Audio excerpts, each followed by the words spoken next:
I don't know. You guys realize you get rid of the animal in the room. You have no health. Hey, first of all, fuck off.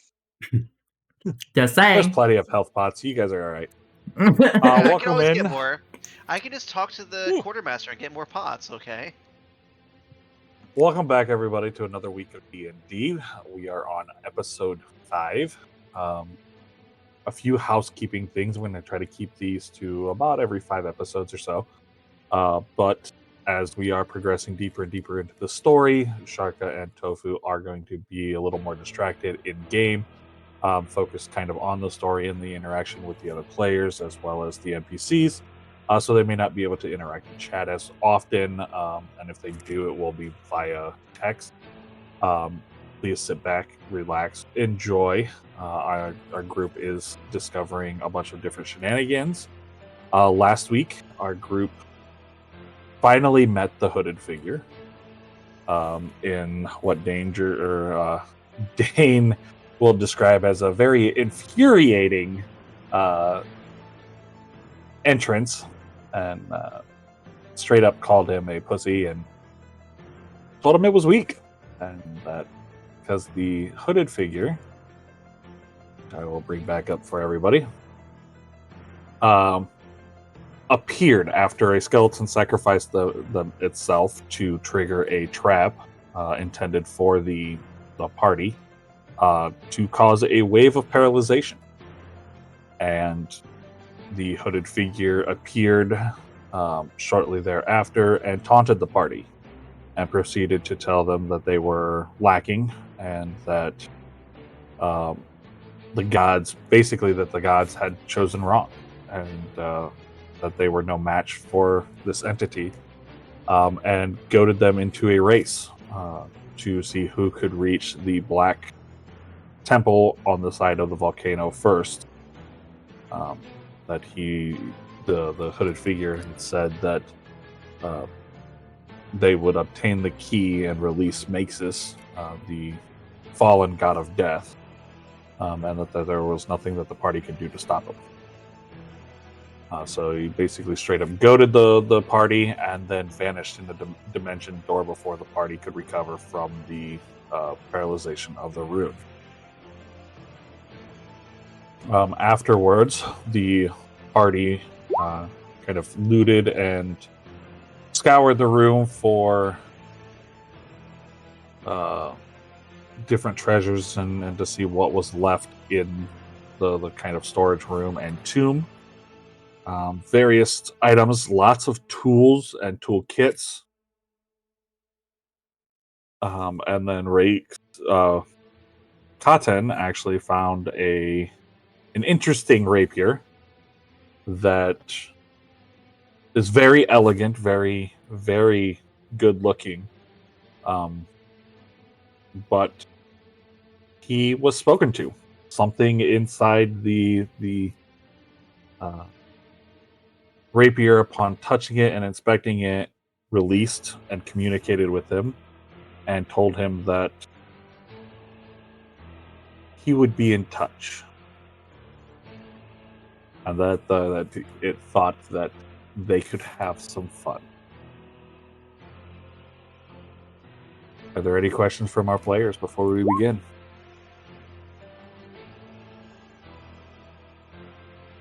Now.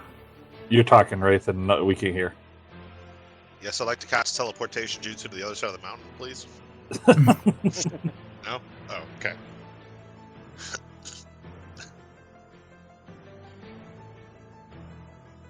So if our party has no other questions or anything else, we're going to jump right back in. The party did not take a long rest yet. However, the party did level up to level 4. And so we are still... It's getting on to be about nighttime. Our party has the choice of bedding down or going back through the caverns or whatever they decide. Let's see what happens next.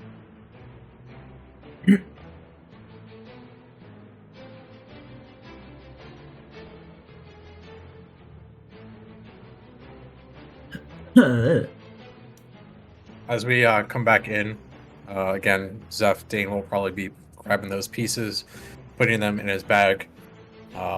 Going through both skeletons because one of them had like a missing leg, right? It was just skeletal leg. So going to the other one and grabbing the right, boot and whatever. Trying to clean off and pick the best pieces out of all the plate armor pieces that he's found, and he'll be throwing them in the bag. I'll need to work on these a little bit.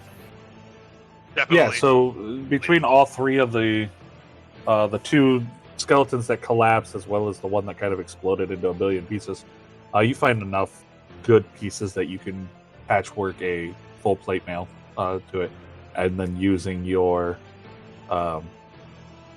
expertise in smithing tools to kind of repair and make amends and changes as you see fit to better stylize it yourself over the course of a long rest. Yeah, I got a new. Was it the hammer that was adamant? Yeah, it was hammer was adamantine. the whole smith set. So it's like there's a smithing chisel, there's a hammer, binding agent, tool, things like that. Anything that we would found be an extra set of smith tools, which was a little bit better than the one I had, and then we also found a weighted mallet. Yes. So it all goes together. The weighted mallet is separate. It's more like a one-hand kind of, hammer. it's kind of, but it's more like hammering pistons into walls and setting up anchors and things like that. It's more for adventuring than it is for crafting. Okay. So yeah, I'll probably use that. It's worth about 10 gold between the weight and the quality of it. It's a very nice older style of mallet that it's similar to the ones that you find, like if you have the Dungeoneering kit or the Explorer's kit and you have the pistons and rope, you have a mallet in there to bang the pistons in. This is just a higher quality version of that hammer. Okay. And then I think I said I also wanted a long sword to replace the short sword that Cotton broke on the skeletons. So I'll just grab an extra long sword. There's nicks and damages, but again, over the course of a rest or two, you can bring it up to par. Cool. And then everything they have is kind of old and dingy, so it needs repair and work to it, but it'll function like new with some time. At the same time, after I finish that, I'm gonna speak out to the group. We should either burn these or destroy them somehow. We don't want them waking back up. Pointing at the skeletons on the ground. What are the armaments these guys have, by the way? Just real quick. It was a full set of plate mail and a longsword. Each one of them? Yeah. He was there was enough scraps of good pieces that a single set of plate mail was able to be forged from them. Any shields? No, not at the. So, I was trying to remember if I hit armor. No, they had there was like rickety, heavy crossbows and long swords on them. Got it. Well, we should burn them, but I don't know what we're gonna burn them with. Anyone know any fire spells?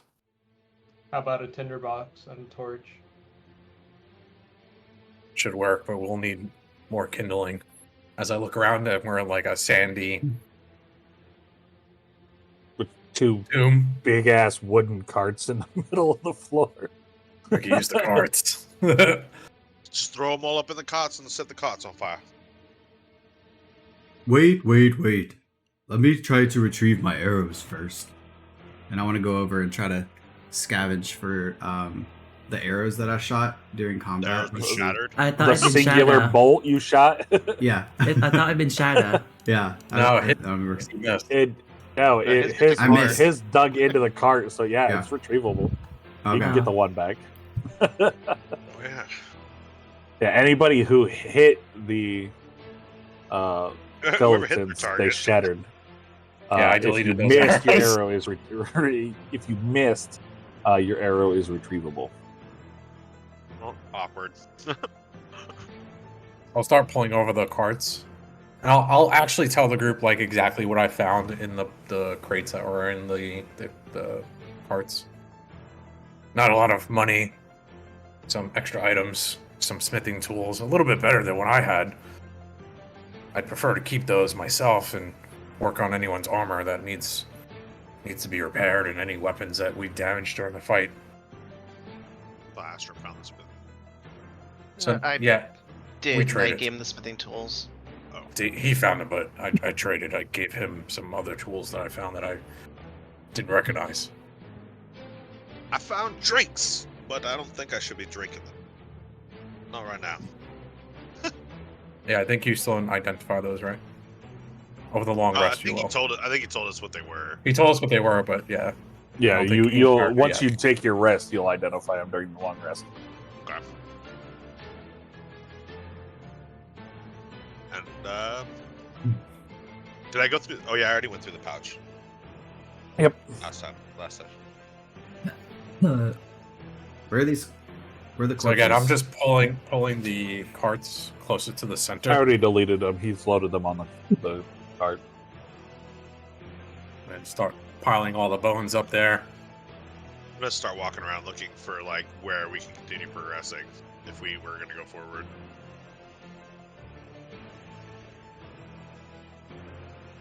So I'm walking over. Sheldon's kind of inspecting the cart. So, what kind of wooden fragments or burnable material do I see there that's already existing, even in small The amounts? entire cart plus the 2 boxes on So it. it's full wooded. Okay. Yeah, it's a wooded traveling cart. Okay. So, and Dane, did you finish loading all the bodies in there? I was gonna say, are you gonna start setting this stuff on fire as I'm still loading it in? yeah. Give me a signal before you start that. First of all, he's a turtle. He might take a while. Well, I think I might be able to help us out. Dane and Astrum, help me finish loading these bodies, please. And so As I'm I'm gonna looking at assist you as them. I'm already like 3/4 of the way done, holding a big ass fucking spine. Holding Loading the it spine in. of the third one. I'll look over at Chad, Mike.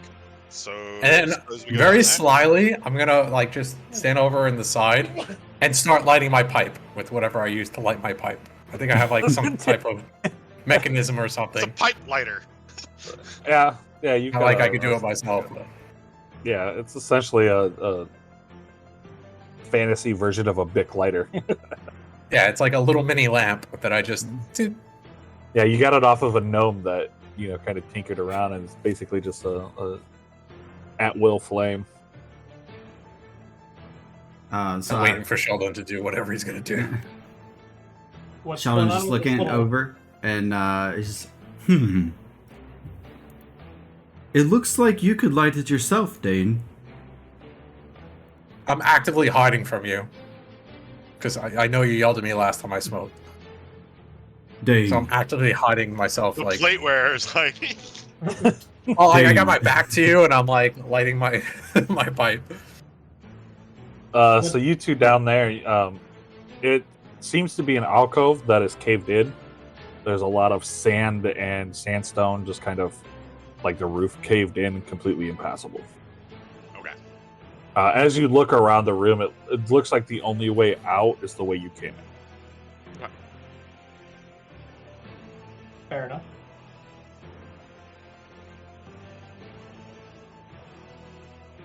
We're missing someone. Where did Bunmi go?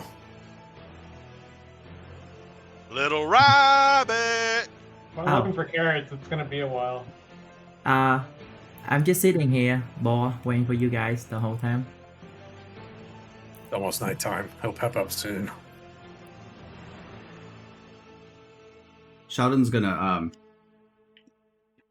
walk over towards the cart, take out 2 of his brushes, start rubbing them together. You guys see some like magical sparks flying. And he does that for maybe about 30 seconds. and it ignites, starts smoking on part of the corner of the cart as he casts whatever you say that is. Prestidigitation. Yeah, that. I'm a scholar, so words are hard. Yeah, so there's like you set up a like makeshift torch cloth like little section on the cart, and as you light it on fire, it immediately takes light, and it instantly starts to spread as if like it's fueled by something else, and it just spreads across the cart and then engulfs the 3 corpses in there and starts to burn the leather, and black smoke starts to rise up and starts heading towards the ceiling as the rest of the cart top just engulfs in flame within about 30 seconds. Is there any exit in the roof right now? Or are we about to just get smoked the fuck out? Yeah, I'm pointing towards the exit. The roof is about 10 feet tall, and so it's going to take quite a bit. As big as this room is, it's going to take quite for it to actually like build up to harm you. But yeah, probably wouldn't. I would advise not sleeping in this area with something burning. Let's finish those maps while we head back. And I'm pointing towards the way that we came. Well, there ain't nothing to the south, so just a caved-in tunnel. We should move on. Come on, Bummy. It's time to I took myself go. off the map. I'm a hero. Time to go. But I mean, it The is moon will be starting out to soon. get dusk. The sun is going down. Starting to get, light's about to escape the world, and nighttime is about to happen. Almost Oh my have. Bunmee's Hulk. Nice. You guys are moving back to the Sun's next getting area. real low. Yep. Does Bud me up to do a feeding or something? Yeah, we wanna be Real. back in the worm caves, I believe. If we can skip running through the. Yeah, I want to pause here to let everybody decide if there's anything else that you want to do in this room. Yeah, I want to search Because around. this is a room that you are passing through, so I want to give everybody an ample opportunity to actively look for things Yep. if they want. Look for things. Look up in here. Give me But, an investigation check. Investigation. They just literally just walking to 17. the other exit, and I'll wait there. You know what? I'll inspect the bottom because I think we looked at the top, but no one actually looked in the bottom on the way in. Of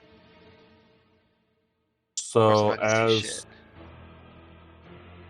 as you inspect around, Cotton, Oh. you approach an area over here on this eastern wall, and you notice that there is a brick that appears to be different from the rest of the wall. And as you kind of get closer and inspect it, you notice that there's a clear outline that this brick is removable. I'm gonna try to remove it slowly. Okay. I'm gonna ready. I'm gonna ready in action. Give me a dexterity check, to just a raw dexterity check to see. All right, make it acrobatics to see if you can steadily bring it out. Okay, so you manipulate it very well. You let it. You let your fingers kind of just walk it out, and as you get to about halfway, you start to feel some resistance.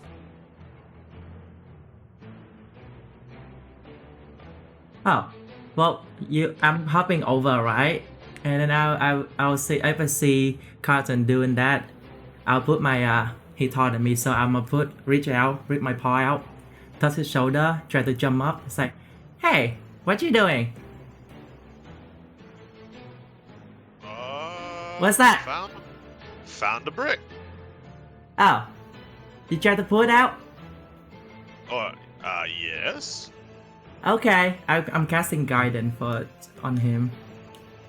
If you need a strength check I'm or gonna anything. pull it. I'm gonna pull it a little bit harder against the resistance to see what happens. Does it feel like maybe because with like some of my dungeoneering experience, stuff like that, stuff I've been in, does it feel like it might be a trigger of some kind? Give me a history check based on advantage, or with advantage. Not based on Fuck no. an 8. You feel like you've been in a similar situation before, but you can't entirely recall what happened. Oh. All right. Well, let's keep pulling then. Okay. Acrobatics again. Bunme and Cotton, give me dexterity saving throw. God damn it. 22. Uh, Good luck. well, you also have that guidance I cast on you, so you need that. 15. You both save, so you're not going to take the full damage from this.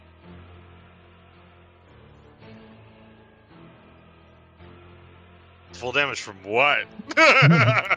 As a fireball explodes out from the wall immediately in your face. I become a burnt ham meat. What's that smell? So you are both going to Bunme's take eyebrows. 9 fire damage Burning hair. as this, and you like both. You That's a hear low the roll. click. It is a low roll. As you release the brick from the wall, you hear the click, and your cunning actions. You know you're able to quickly dodge to the floor and hit the floor to minimize the damage that you both are going to take. But as this big ass ball of fire just kind of ekes out and explodes in the area, blinding the entire area as it blows up and then just instantly vanishes. And the smell of like burnt leather and burning hair and flesh just kind of ascends in the area. How? I dropped it around. Ow. Son of a bitch!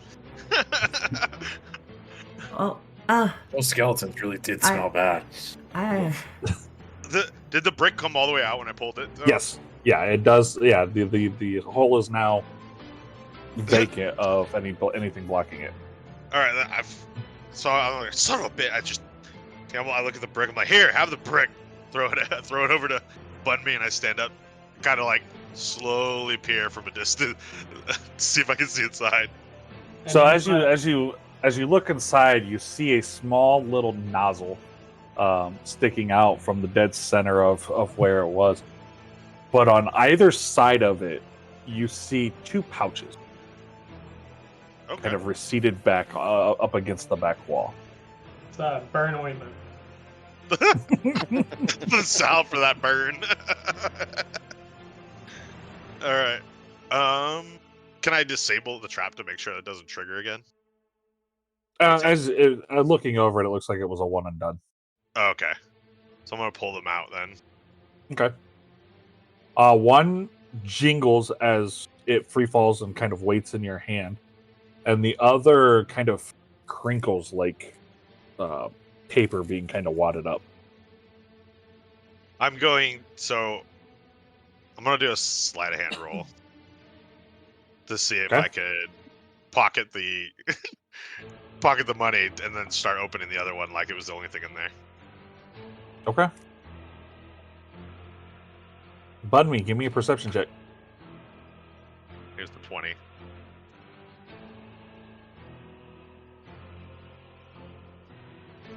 $17. Nope, you don't see it, but the pouch of coins you're able to stash quickly away, and you're just kind of opening up the other pouch. I turn around, opening the pouch, looking at him. You see 2 scrolls inside. I don't know what I'm gonna do with these. What's What that? is So couple scrolls. I just toss it over to Bunme. Oh, I'll check the scroll.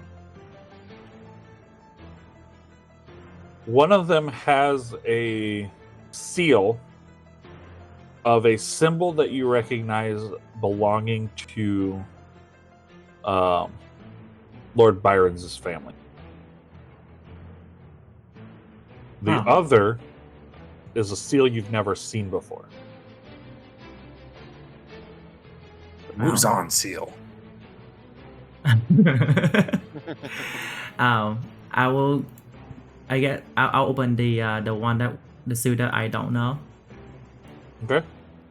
What languages do you speak? I speak Celestial, Infernal, Sylvan, Common. You Jesus. cannot read this writing. Okay. Oh, I don't know anything. I give it back to Carton then. I'll keep the one from Lord Baron though. Baron family seal though. Okay. I just kind of look it over. I don't speak. I only speak Sylvan, so. And well, So- Sylvan and Thieves can't. But can I? You tell don't them identify thieves can't now. Okay. So I just kind of, I'm gonna pop it open and take a look at it at the very least. Don't I see anything? It Can I identify potentially what language it might be? give me a history check. Yeah, you've seen other writings similarly to it. It appears to be script written in Dwarven. Ah, okay. That was a And really it- high roll for you too. It's apparently, or it looks like it's a note of some kind. It doesn't have the same It's not script like a diameter of a scroll letter. of fireball or Okay. a spell scroll or anything like that. It actually looks like it's a handwritten letter. I look around at after looking. I look around at the group. Like, and you lot speak Dwarvish? I speak Dwarvish. Well, I you read guys it. fucking I don't speak it. I got something here. I kind of just walk off. You Over just to see Macor. Bunmy standing here, smoke coming out of his hair still, and he's just standing still holding the brick that Carton give him, and the scroll on one hand. Radix. Hmm? Redrag your character sheet out. I fixed your token. I hand the note over to Mako. I was like, "What's this say, mate?" The name's Sheldon, but thank you. And I grab it from him and take a look at it. What do I see? You see what appears to be a last. It's a love letter Oh, I thought you were gonna say something else. that kind of reads like a last will and testament type deal. There it is. It says, "My one true love. The only thing that I've loved in this world more than mining for gold. I bear this with a heavy heart. I will not make it through the night. The undead is much too strong. I hope that you will find this letter, and with it comes my blessing and my family's seal for the inheritance I leave to you.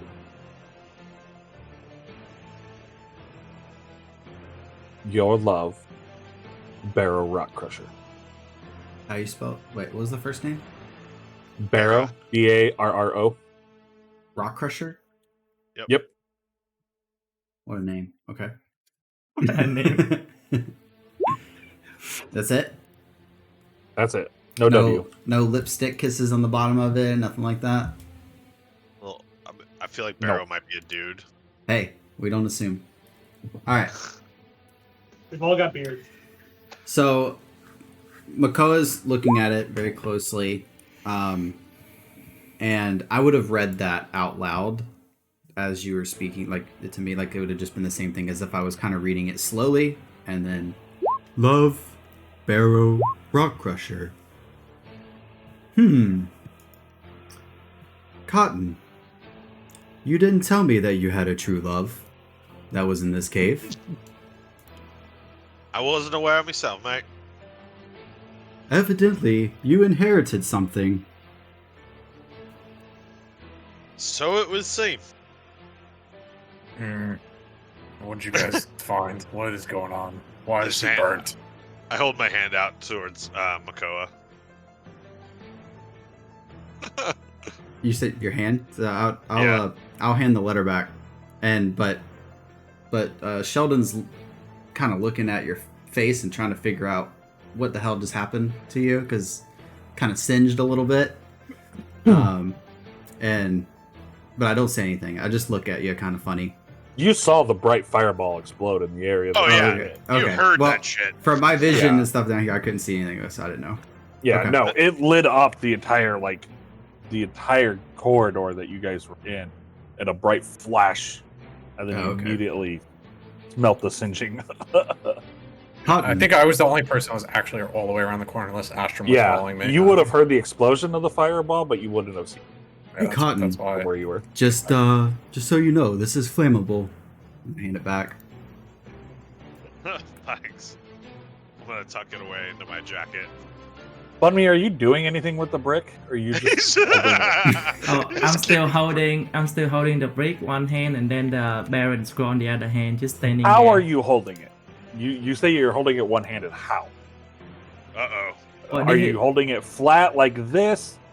Have So- you tilted it? What are you? so- How so are you if- holding it? If he give it to me, I'm just like hold it like that. Just Okay. flat. Yeah, just flat. I guess I'm Why still is he- standing. Why is he trying to imitate a statue? Well, we found a thing in a hole, pulled it, and there was fire. Lots of fucking fire. Oh, you pulled a Dane. I see. Yeah, more or less. Should Oh, be you guys eyebrows a bit. Down here. Think we should keep going. What's your food? Huh. Well, As we're My walking man. through, the caves and stuff, Sheldon's just constantly, looking around at the walls and everything, just trying to see if there's any engravings inscribed into the walls, any paintings, posters. There's just random stuff like that. Now, through here, when you pass by a tomb, you see etchings in Dwarvish of a name, identifying who was laid to rest there, if Mhm. they had one. Some tombs are blank, as if they couldn't identify. Maybe they could identify who it was, or the person that died had no name, or But there's no tapestry. There's no other type of wall etchings or markings. Just the couple of Dwarvish statues that are reminiscent to Lord Byron, and then names on tombs. see, you're asking about the brick. Do I see anything on the brick? Roll me investigation. Let's start slowly walking over. Uh, I'm gonna place a little Uh, carrot, tiny little carrot on top of the brick. The runt of the bunch that I had left over. Leave it on top of the brick. And then Dane, walk give me away. a perception check as you walk up to Bunny and place something on the brick. Perception. You bet the fucking bomb I'm holding. I'm gonna throw it. Nice. and it's a bomb. I came over to take a look at what he's doing. I'm just gonna grab the brick out of his hand. Are you guys coming along, or what are we doing here? As you do, Oh no! Shit, that's a pressure plate. Said it was a one and Out. done. out of the backside of the brick falls a ring. Oh, Look down. I scoop it up. Can I do a dexterity has- check to see if I even Can I? catch it before? Yeah, can I contest this? Can I Sure. stop his hand Yeah. and like? Why would you stop it? You're not even closer than me. I'm right next to you. You Yeah. grabbed the brick, so he's within 5 feet of you, so he could try to. Yeah, let's see if you can beat my sleight of Contest. hand. Wait, if anybody Well, do that, it would be an acrobatics check to catch the ring as it falls. so if anybody do that, I'm gonna do a check too. How many? All right. Acrobatics check. Yes. So, I rolled so bad tonight. He has to be able to As clear the ri- 5 feet to get there. As you are, as the ring is falling, you're all trying to reach for it, We all headbutt each other. and Dane is victorious. Essentially, I Thanks. wasn't gonna touch it. I was gonna put my boot over it to like stop it. Oh, you were gonna let it fall and then stop. Oh, it then from that's not an acrobatics rolling. check at all. So I caught it. Yeah. So, well, no, you didn't. No. Oh. The DC to catch it was 10. So it hits the floor, and Dane is fast enough to put his boot over it to stop it from rolling. That sleight of hand was a slight miss. You guys done fucking around here? I don't know. You gonna move your fat foot? Wait, who holding the brick? You're still Me? holding it. Oh, if he Cotton asks, is now. if You I both hit, touched the brick. I put a carrot on top of it. yeah. So Yeah. So I don't know. At night, my attention span is really short because we haven't Cotton grabbed the brick, and that's when the ring fell. Yeah. Yeah. So right now, my attention already switched to the carrot. I'm munching on the carrot at this point. It's on the ground like. Nom, nom, nom. All right, so I'll bend over. I won't lift my foot until my hand is underneath, and I'll slowly pick it up and look at it. It I try to appears take his. to I try to be. take his sword while he's bent over. I'm just kidding. I'm just kidding. It is a very obviously it is a seal ring, and the seal on it engraved in it for sealing documents and things of the like matches the seal that Barrow wrote on his note next to his name. Yeah, but I didn't see the note. But you wouldn't recognize the seal. I thought so. The original seal, you said it was the seal of the family of Lord Byron. I have the On scroll on the one scroll, on my There's two hand right scrolls. now. there It's was on 2 the- scrolls. Yeah. Okay. Anyone recognize the seal? I If do. I So- if I see that It is seal- magical, though, is what you're saying, Jeff. No, Because it fell out of the. Oh, it was like sitting. It was Yeah. just On in the a side of hole a in the brick. brick. In the back of the brick. yeah, it was like you ever watched National Treasure? No. Well, there's a scene in that where Nicolas Cage literally pulls out a brick, and inside it's a hollowed out brick that is hiding glasses. Glasses. Okay. The ring was inside the brick, and the scroll was outside. Okay. Anyone recognize seal? If I see the seal, I would oh. Hey, You that's the wouldn't seal. because you weren't near Makoa and Cotton when they read the scroll. Didn't I? You say there's a seal outside of the scroll when I give it to Sheldon? Didn't you say that? Oh yeah. I you did see the one that outsiders, opened the yeah. seal. Yeah. So if I see that, I was Yeah. like, oh, that's the same you would seal I recognize saw it. on the scroll that I gave to Sheldon a minute ago. Who has the scroll now? What did it say? Sheldon. Oh, Cotton. It says that there's some sort of reward or some such attached to it. Was it addressed to someone? Someone named Love. It was addressed from somebody. Guy named Barrow Rock Crusher, I believe. Zeph, would Dane know of inheritances where it is required to have the seal of that particular inheritance in order to claim it? It's not uncommon practice. If no heir is named or there's no heir in place, and you choosing who's getting the inheritance, it's not uncommon for them to emboss a specific seal or a family seal to that person. Right. So the ring itself would be the proof of the passing of that inheritance. It would take the combination of the letter and the ring. So I'll look at Cotton. Like you don't have to open it, and I'll just, if you have the seal like in your hand, or you're just saying, yeah, I have it here, I'm just gonna slide the ring over the scroll and just leave it on the scroll that you're holding. You need both pieces, I think. Fair enough. We gotta find whoever this love is anyway. Well, it's There's probably no- Lord Byron or someone from his old family. Maybe. I Did think anyone we'd read have the... Do we Yeah. want to crack the letter from Byron's family? Might give Sure. us more details. I look at the note.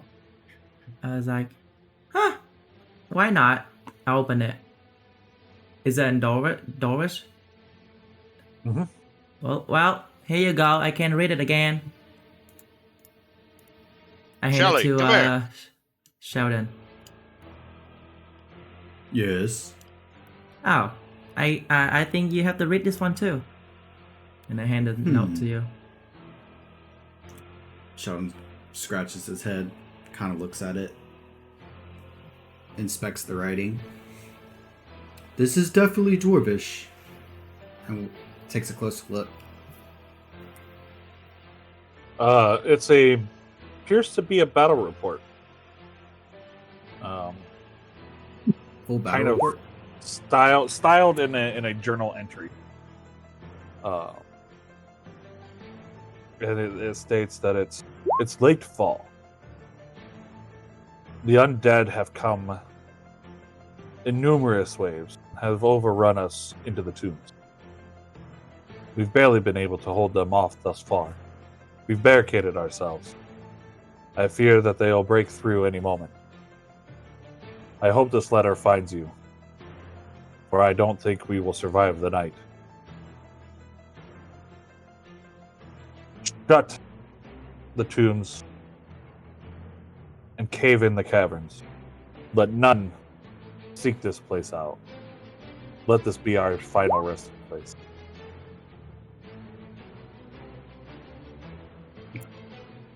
And then it's signed off General Corvus Goldenhammer. God damn it.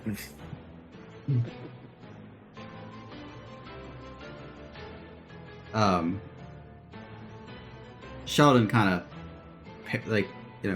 he's reading it, kind of piecing it together, paraphrasing a little bit, not reading it fully through like you were, but kind of hitting the highlights to the group, and just says,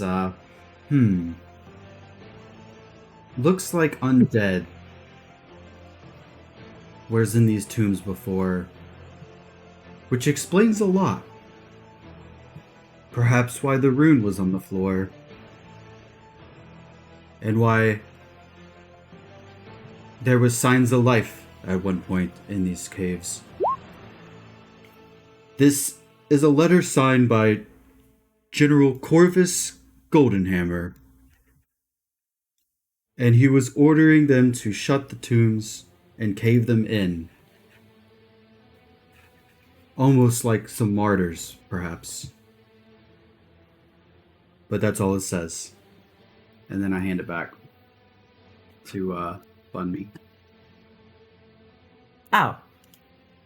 Well, I don't Sure, want there it. would be a reward from Lord Goldhammer to give him this report. Oh, I don't want it. Hey, you guys take it. I'll step over and put my hand out. I'll add it to the information that we're gonna hand off to.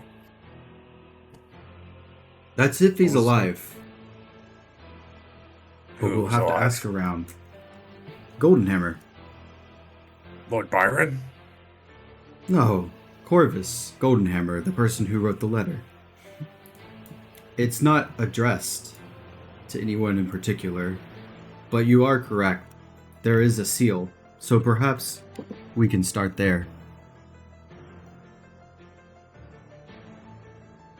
Hey, Jack. Let go. They're I'm just taking gonna put it with forever. the other scribblings that I wrote down about what the shadow or the hooded figure said, addressed to Lord Byron, Okay.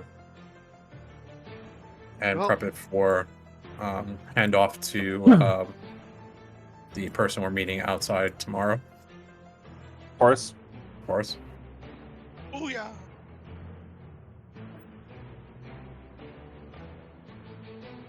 I mean, Kahir Veinbreaker. As Sheldon walks past all these crypts, he's just looking at the Sexual names hell. and the ones that you had mentioned were inscribed, just to see if any names of interest pop out that we might have came across in our journey so far. No, none. None of them stand out as current family names that you recognize.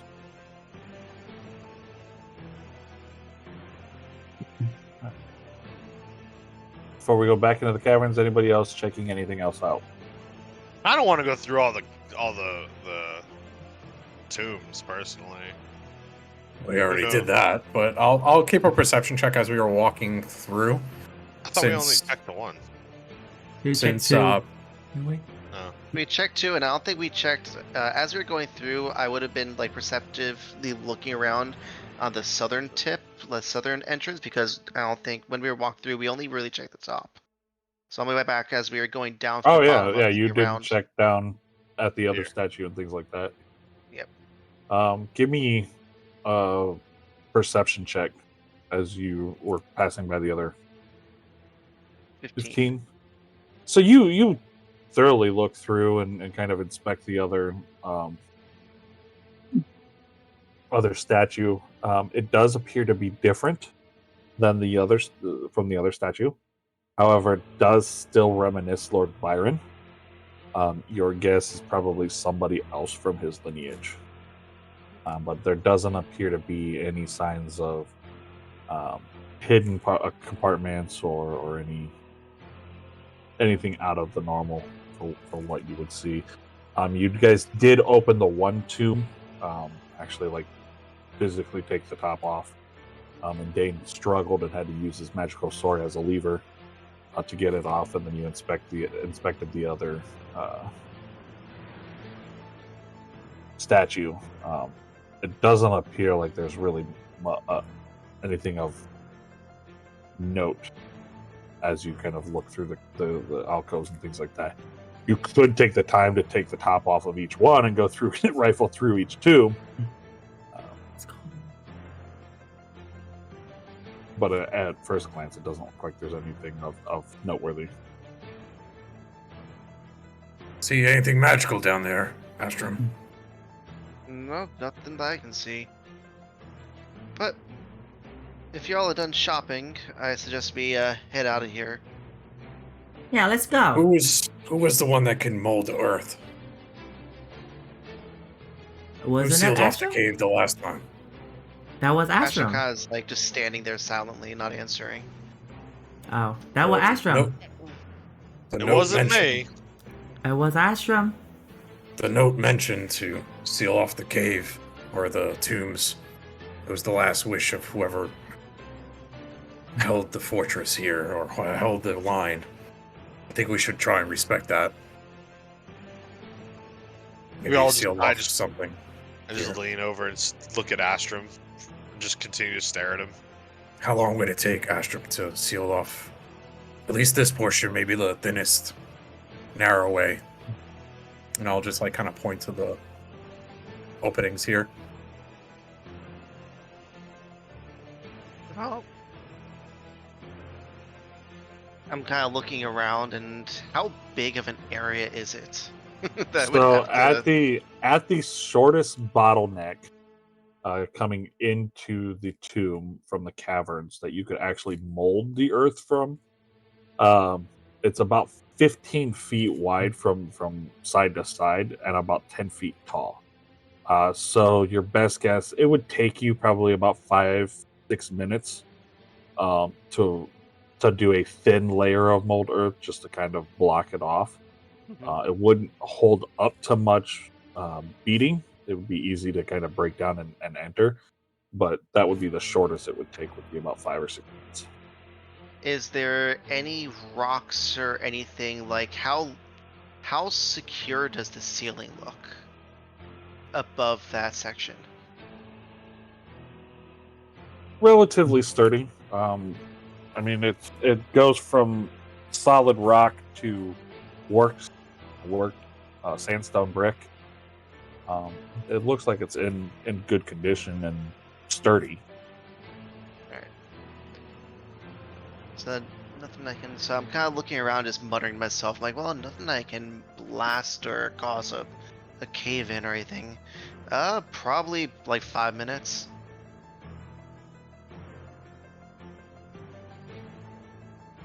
And then I kind of turn back around and Do you mind? just. You know, the dead should stay dead. And I just kind of start molding earth to seal off the tomb. Okay. So it takes you about 5 minutes, and you're able to kind of draw and move rock from the cavern wall into place and kind of shape it into a nice thin layer. I mean, it's I say thin, but it's probably about 6 inches thick.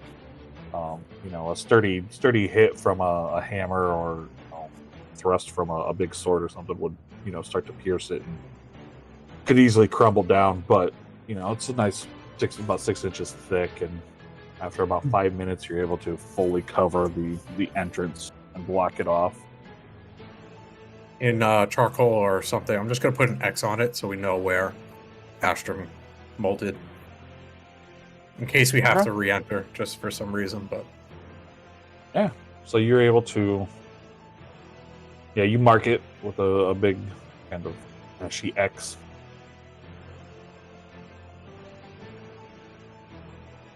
In the bottom right corner, Astrum writes, in Earth, Astrum was here. Kind of signs off on it. Oregon Trail. Here lies Astrum. Say Oregon Trail. Yes. Oh my god, goddamn East Coasters. Oregon. Let's finish that map, shall we? Oregon. That was danger. My girlfriend wanted to know who to judge.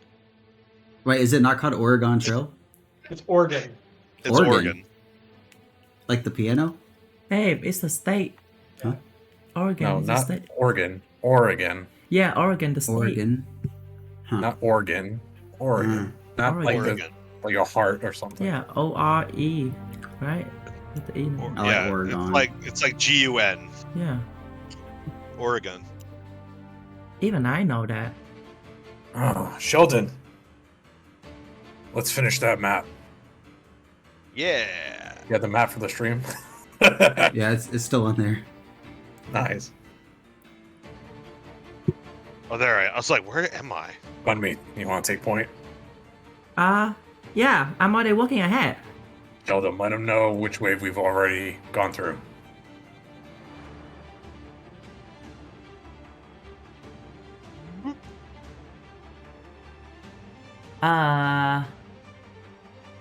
So, as we're walking through this area, do you guys want to talk about what we're doing next? Because that shoot a figure guy definitely told us to race into the temple, but Lord Byron's people are expecting us here. Yeah, I think we need to report out first before we do anything. And who says we have to follow exactly what that bastard said? I mean, did you see what he did? He just ran away like a little bitch. Well, That and Someone's mad.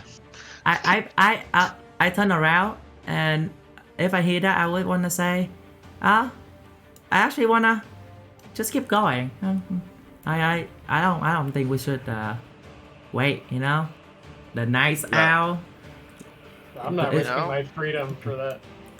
It's like and it's a good time to go. who's to say if by any chance the gods do have something to do with this, and are saying that we're supposed to be some sort of protector or whatever, you know, who's to say that we are the key to open it, and if we go there, we'll play right into his trap. Play right into his Well, hand. what bothers me is what that vision said to us, whether it was the gods or whatever else, that we were meant to stop what's happening. Isn't that the whole reason why we're even on this stupid mission? Reconnaissance mission? Well, what's the chat thing?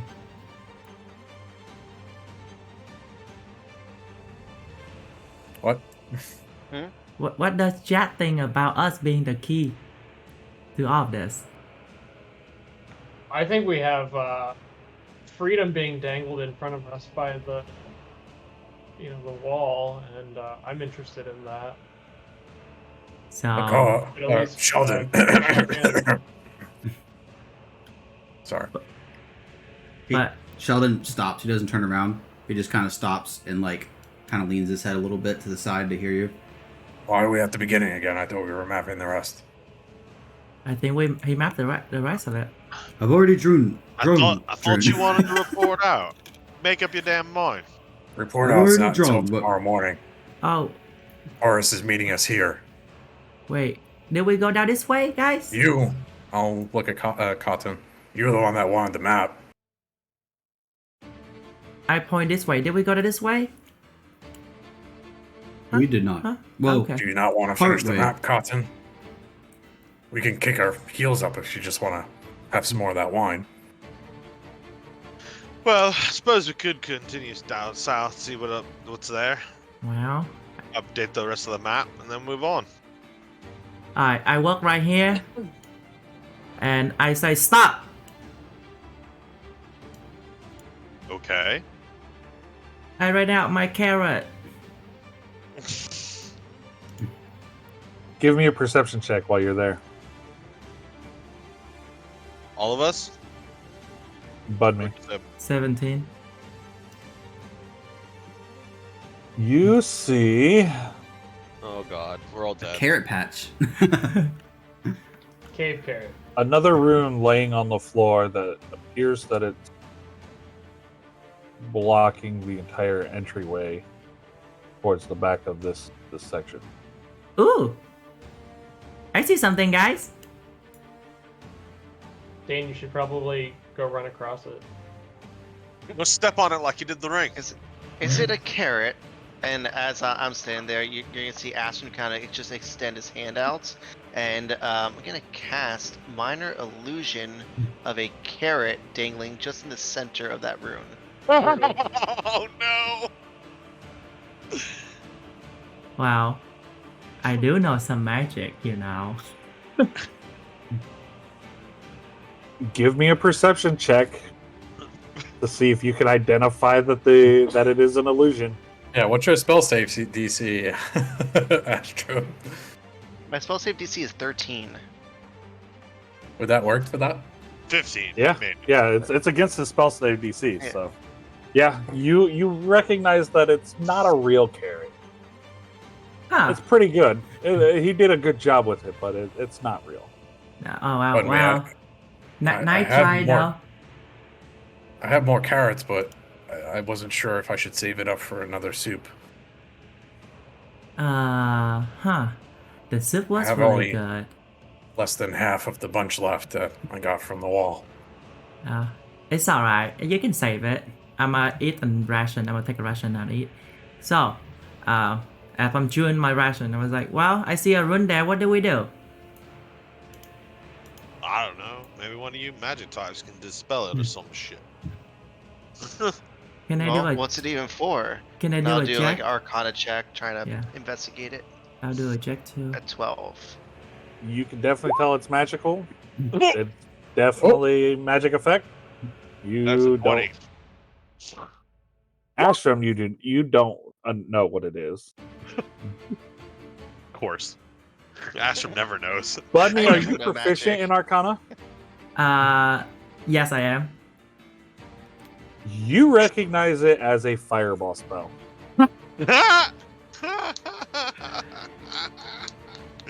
Oh. Is it 2 scales, F? Yes. Rune? does it seem like we'd Ah. be able to run and jump across it? It's 15 feet across. You would have to make an. You would probably have to do either an athletics or an acrobatics check to see if you can do that distance. Hold my beer. I want to.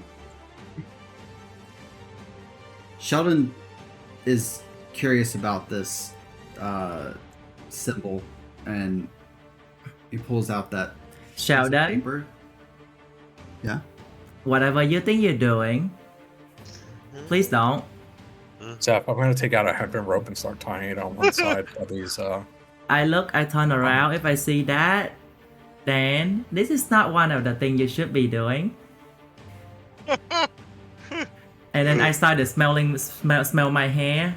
And I was like, unless Yeah, you find a root big enough to like anchor yourself to anchor the rope to the floor and secure it in, but it's not going to budge. It's the roots dug in deep, and I'm gonna pull on it tightly, tight How- enough that like it'll be hovering over, and then I'm gonna perception check across. Is there anything I could tie that's a little bit higher up to kind of like make something that people can assist with their check to climb across, maybe, rather than having to run and jump and then failing? So I'm looking for a higher root coming out of the wall, the ceiling, something that like I on could the tie other side higher or the up. side you're The on. other side. Yeah. So yeah, there's up on this far bottom right or bottom left wall. There's a section of root that's kind of coming out of the wall and then back in. That makes it just big enough that you can get the rope on the other side in and secure it to the wall. But it's looks like it would be as secure as the one on this side. All right, I look for a rock to throw at the rune. everyone, take a step back. There's plenty of ammunition for that. Wait, before you jump. I pull out that scroll that I found in the other room. You told me what it was. Was I able to interpret that? Do I know what that scroll says? You Yes. told me. Okay.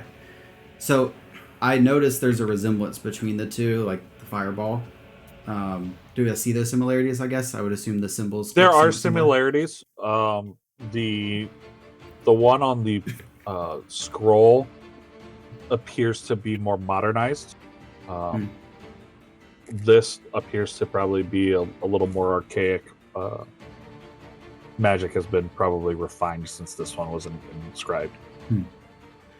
I look over at the group. I'm like, I show them the picture, I show them the paper. I'm like, maybe we counter this with another fireball. You don't know it's a fireball. You visibly see Dane. You don't know Palm the his rune of the face, fireball. like- He said it. that's what I he said. never said anything What are you about a talking fireball. Zeph said I'm it was just- fireball. But you Yes, said but more than only Oh. Budme knows that it's a Only fireball. I know it's a fireball. I have no You idea know what You, the hell it you is. see the But I similarity. I compare the similarities of the. Yeah, things. if you're So- looking at the rune on the floor and the rune on the paper, you can put two and two together. Right. Well, Is that what this is? Fireball? I don't think you can counter a fireball with a fireball. But oh, Chad already went ahead.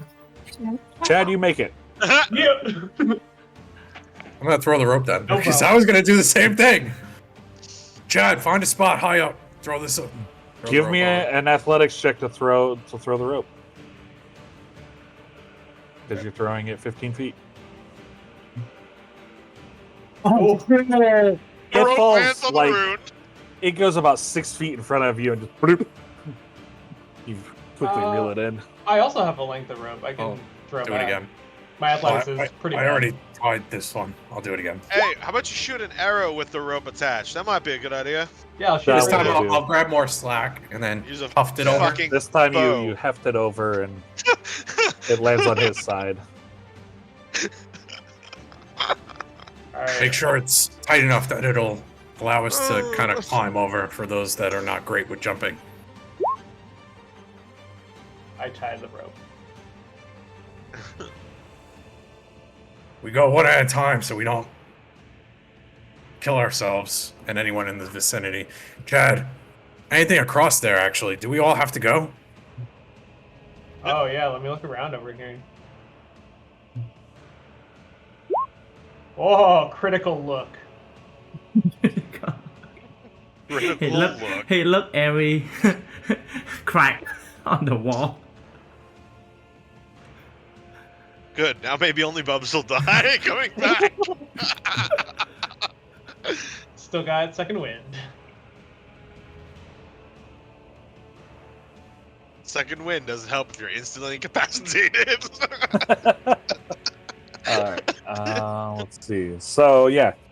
So as you're looking around, you do notice underneath the lip of the mushroom that's kind of in this back corner, you see a loose parchment of paper. Guys, I see a loose parchment on paper. I'm gonna grab it as I Mhm. would. On it, written on it in common, says, "I've hidden my loot in the northeast sector. I've taken refuge here. Perhaps the purple worms won't find me." Oh, northeast. If that's like relative to here, that might have been the cache we already just got a minute ago. But this is written in common, not dwarvish. Correct.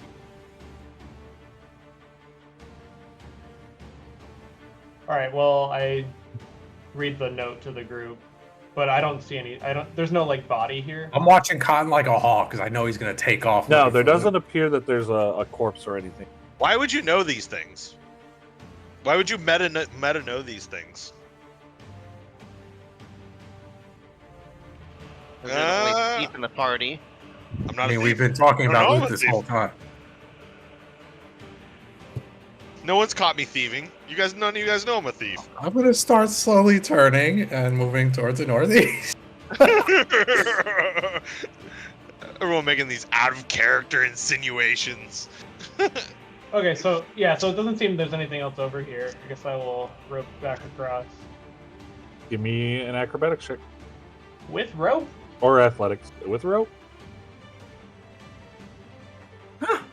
It just lowered the DC. It didn't prevent you from having to do it. You may have fallen off. Come on. Yeah. Yes, you make it through. Yo, Check. Chad, It's on you. You needed an 18. remind me to buy you a drink later. Will do. Well, then are we gonna head northeast then? is I'm just is gonna- this the northeast?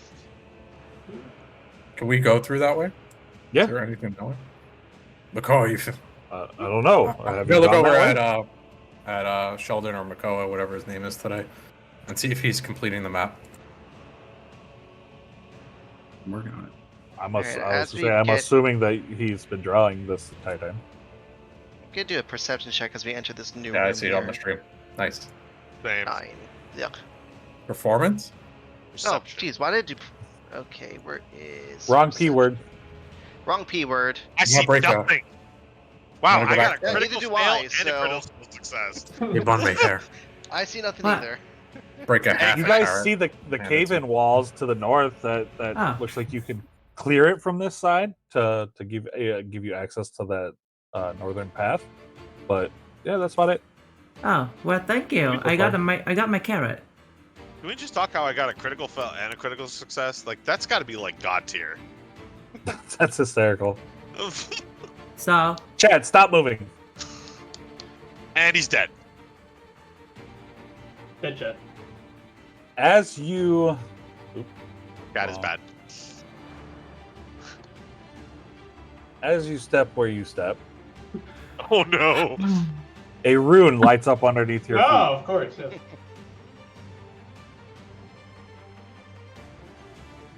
And he's insinuated. No, this is a friendly room.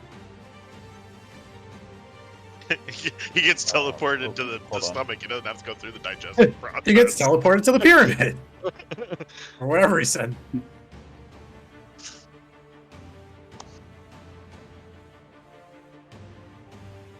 Sorry, It's like I've never rolled this many dice before.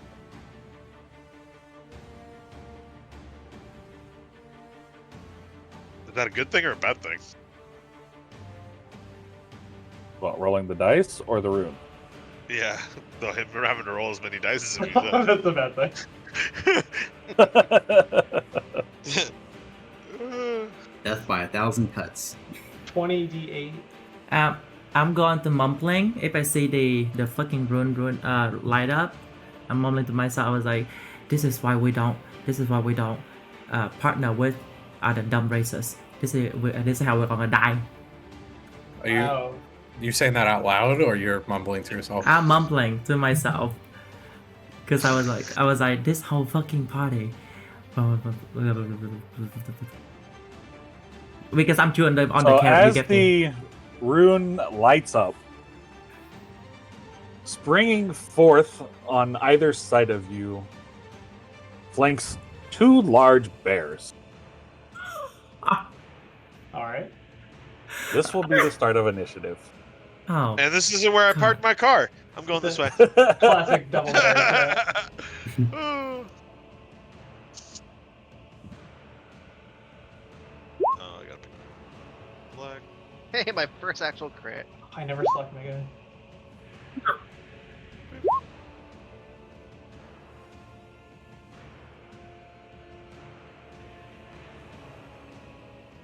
Good thing I'm behind you. It'll eat you first.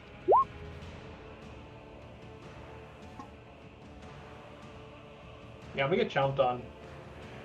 Oh yeah, you're like right in the middle. Arrow that bitch. Just shoot him with an arrow. And they're large creatures, so they're within 5 feet of me. Oh yeah, your dinner. So, the Bunmy, kick us off. Literally kick. okay. As you hear this roar burst forth from the rune, and 2 large bears enter the area. Okay. I will. Okay. I will, as my bonus action, if I see that and I see Jack that within that rune thing lighting up, I will cast Sanctuary on him. Okay. So that's my bonus action. Oh, awesome. And then I will. Oh, come on. Oh wow, the bears blended in. I didn't even see them at first. Wait, where the bear? I don't even see. Oh my god, I just see it. Yeah, that's why I marked them with red and blue. I didn't even They see look the like bear. little potatoes. Wait, were those or brown egg? No, it just fell up from the were those rune. on there? It was just fall off from the rune, I think. Oh, I'm not gonna You lie. I would have still missed that if they were there before. Okay. I literally, I had to look, really look. They weren't there. No, they were hidden until Chad stepped on the rune. God I pushed them. damn it, Chad! And as my I wasn't action, expecting a bear trap. Bear track. so I don't understand. I don't know how this spell work. Is that it's a basically I'm trying to cast sleep on the bear if I Oh. see it within. You roll, what is it, 5d8, and then if they have less HP than that, you can put one of them to sleep. I highly doubt Yeah. that. So I highly doubt that you're gonna put both of them to sleep. There you go. 24 hit points of creatures. Neither of them fall asleep. Damn it. The dice They on are sleep is a little... Bears. At higher levels, it's better. Okay. Well, oops. I Whoop. try. Sorry, I didn't mean to do that. That's the end. Oh, I'm going to move back. What happened? Just- I was around the corner. I didn't see. Oh, whoa. You They're just too see bad. these flashes of Bunmy doing these spells, and then all of a Then sudden, I like, hop back. oh, nope. And then Back hopping towards into the you. tunnel. Just see me like my ear just like go flop down. I was like, oh, that is not good. I'm going back, and that's the end of my turn. All right, Astrum. Alright, so Astrum is gonna go ahead and step over and then down while simultaneously drawing his rapier. And he is going to cast hex on the red bear. There will And- be hex. As my bonus action. And then let me do this. Okay, so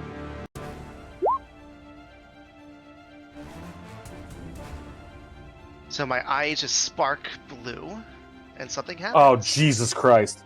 Oh shit. 1, 2, 3, 4, 5. Oh god Eight, damn it! I didn't move far 7. enough. No, I should have moved farther.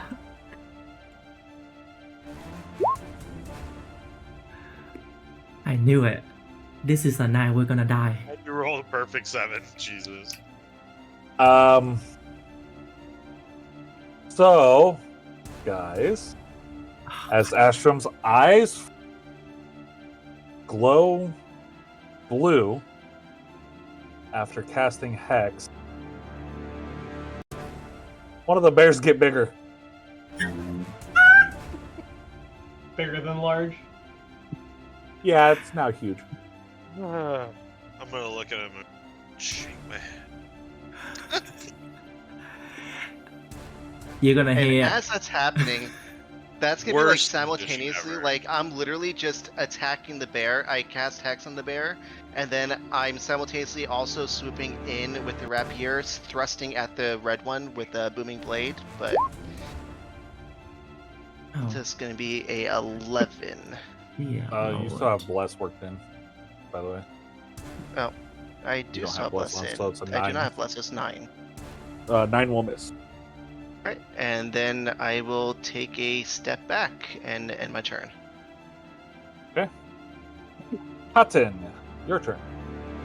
I'm gonna look at. First thing I'm gonna do is look at Astrum and go, "Really? You can't magic that bad?" And I'm gonna drop my rapier and move 5, 10, 15. The And new I'm gonna attack- rapier? The one that talked Yeah. to you? Yeah. Huh. Oh, look at that flank too. There was no like. It's just the regular rapier, right? As far as like everything else. Yes. Okay, just making sure that I was on the right page with that. I set it up that way, but It's silvered, but it won't affect this fight. yeah. I am going to attack with. You do have advantage because Chad is threatening the opposite side of it, so you are flanking it. Yeah, we'll go with threatening. as he pisses in his pants and cowers because I'm he's wet not a me. melee guy.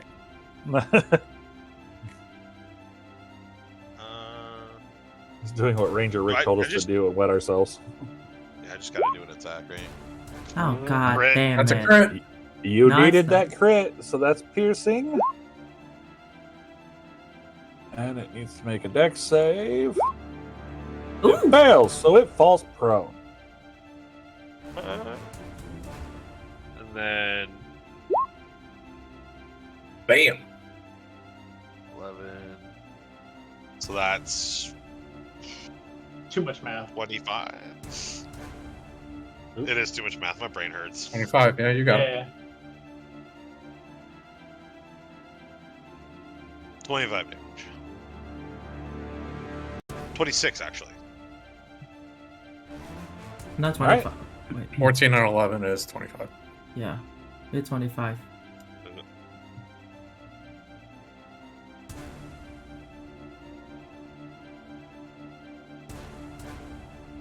Anything else on your turn? And I applied booming. I was using booming blade for that, by the way. So it just applies booming blade. Okay. And then I move. I move what? You got 15 left. 3, 5, 10. I move there. Which one's Booming Blade? The red? Red. Yeah. Red, yeah. Cool. He's also prone though, so It's okay. he's gonna be getting that up works. before he moves. Yeah. Yeah, he's not moving because he's prone, yeah. Right. So it is Red's turn. So he is going to half of his movement to stand up. And then he's just going to turn around and he's going to snip at the guy who summoned him. Really? That's shocking. Totally unnecessary. I'm honestly not even a threat. Wrong Might not place, be after this. wrong time. First, it's going to have its claws come in at you. So It's a 16 hit. he had to make a DC wisdom 16. save. He had to make a wisdom save for my Sentry. Oh, he does if he's Oh, yeah. hitting him. That's right. Yep. Oh, he failed that. He failed it. that. He will Mhm. not. He will not try to attack you. So, So he turns does- back around he does. and he's going to take a step forward, activating Booming Blade. So go ahead and roll that damage.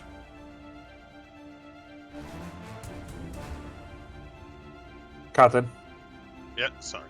Say again. roll the Booming Blade damage. Oh, wait, sorry. Yeah, My he dad couldn't attack my his. dad texted me. I was replying. He couldn't attack Chad, so he turned around and came after Astrom and Sheldon. So I think it's what 1d8 right now. Yeah, 1d8. Does it count as a critical? Since the attack was critical? No, because the attack was the crit, but the spell didn't crit. Okay. This is from the lingering spell effect, not the on hit 7. spell effect. Minus the sneak attack. I just didn't uncheck it. Yeah, no, it's fine. So it will take its claws against Eeny, Meeny, Miny, Mo, catch a tiger by his toe. Astrom, did you attack him? Yeah. Okay. Well, that's going to hit no matter what I do. Wait. Can I use a reaction? I was Yeah. gonna say, Uh-huh. Can I use my reaction? Yeah. if you want to. I haven't used it before, so tell me if I'm not using it the right time. But Silvery Bards! Fuck you! This is the perfect time to do Finally! it. You correct him. All right, I will re-roll the hit. Yeah, how does this look? How's it look? Nice. Sheldon? so I have my little paintbrush and stuff like normal, and you just see like these. You guys know what barbed wire looks like, right? But like vines that kind of look like barbed wires with like prickers and stuff on them, and they just fly off the page, and they kind of wrap around the bear, like almost like it's not restricting his movement in the game, but it's basically inhibiting his ability to, or prohibiting his ability to do his attack, or attempting to do that. So he has to re-roll. And who's getting advantage? What happens when the player or creature that you're giving advantage to, what happens then? I'll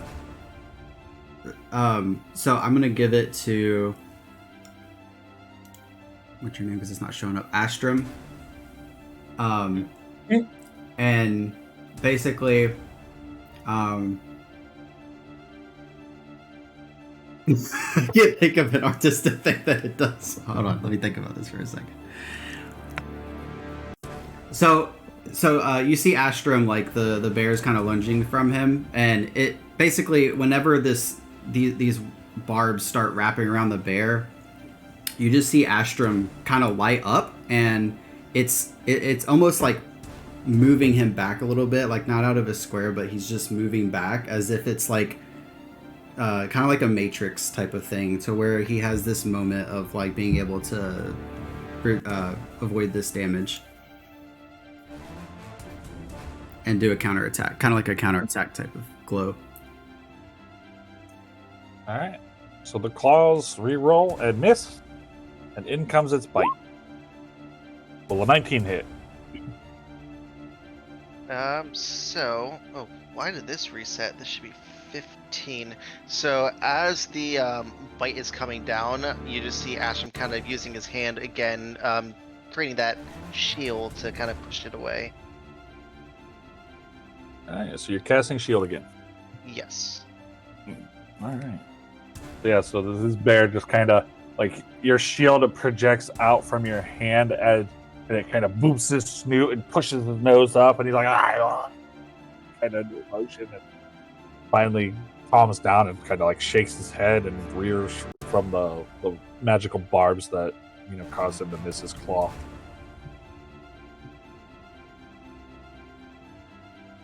And that will be it for that bear. On to the second bear. Well, the now even bigger bear.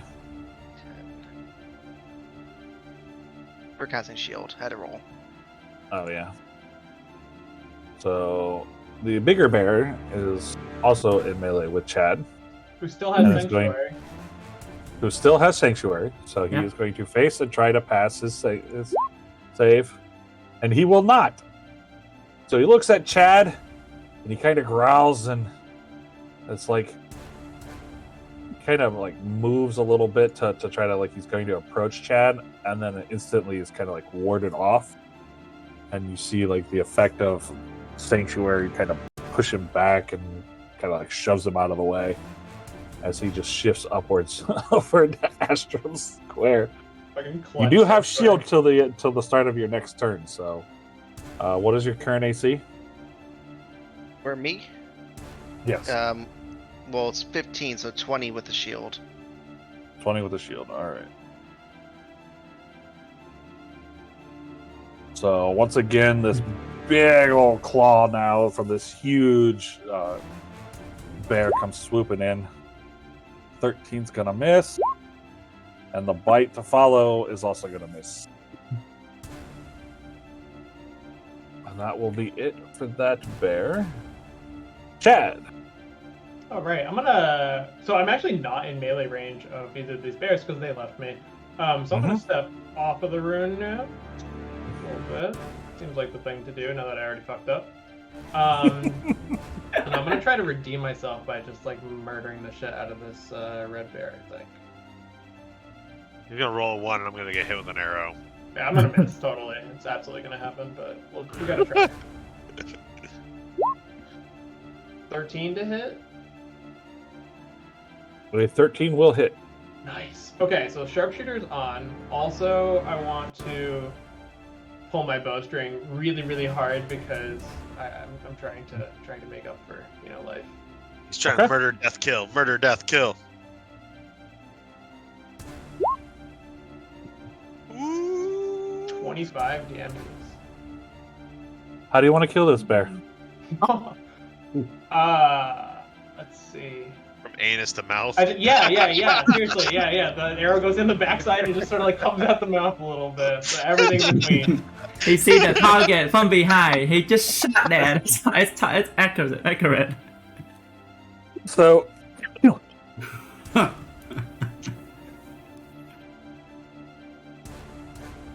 apologies. I did not get the mute in time. Sorry, I literally I visibly pictured this in my head. So how does it look when you pull your bow back really hard? What does it look like since this is the first time you've used it? Yeah, so I mean, the bow itself isn't anything to write home about, but it's really weird. It looks like you shouldn't be able to pull it back that far. Like it looks like it should have snapped, but somehow it doesn't. And it hits really fucking hard, as we can see. It goes through a bear lengthwise. Yeah, so your arrow sinks into the rear end of this bear and just kind of drills a hole all the way up through, and it finally sticks out the mouth of the bear as it kind of like goes to snarl at Astrom and Sheldon. And as the light fades from its eyes, its body just kind of shatters into light particles, and the arrow drops to the ground. Cool. And now I'm gonna action surge and shoot the blue bear.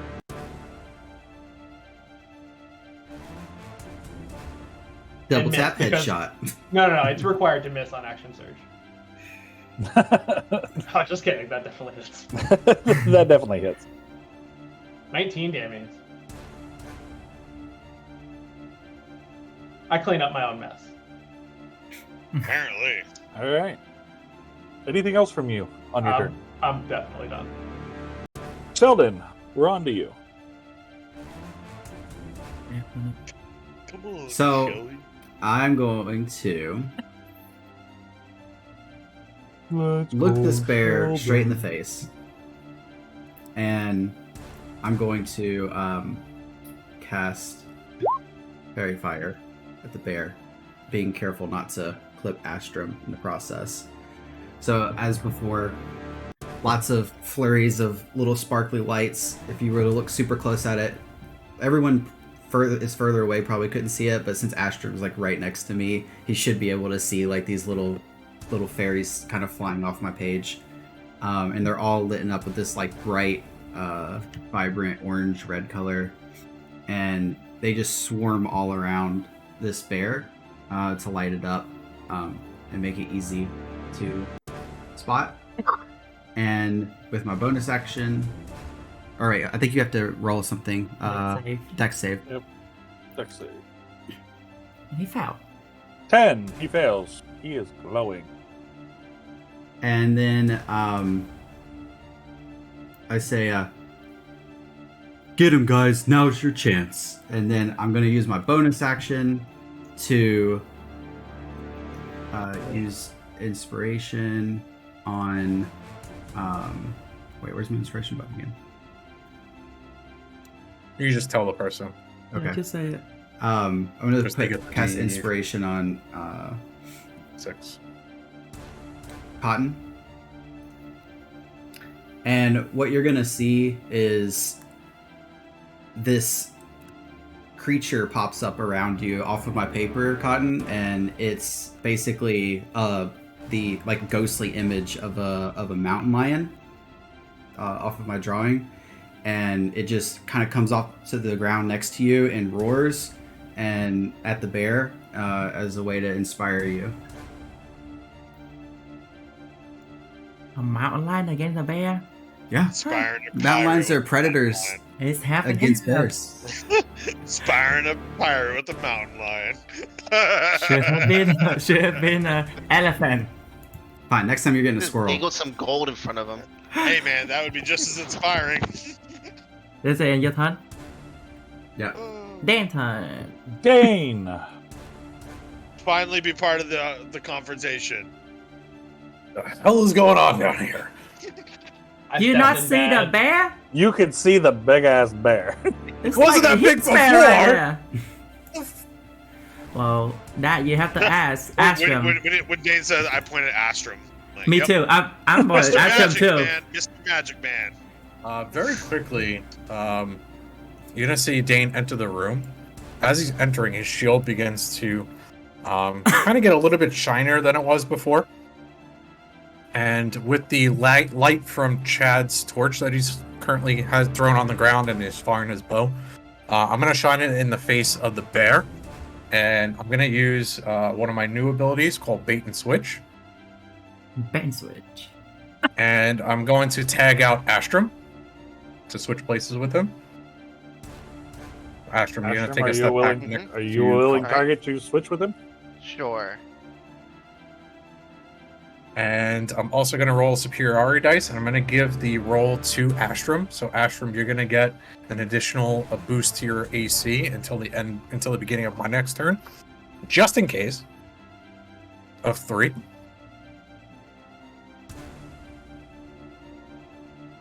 So again, as I'm doing that, I'm just shining the light into the bear's eyes to distract it for a second so that we can switch places. Sure. And then I'm going to go in for an attack with my longsword. This is going to be a goading attack. And it's with advantage with Fairy Fire. Correct? Yes. Just checking to see if Bait and Switch is a bonus action or is it just a free action. Just looks like a free action, part of my movement.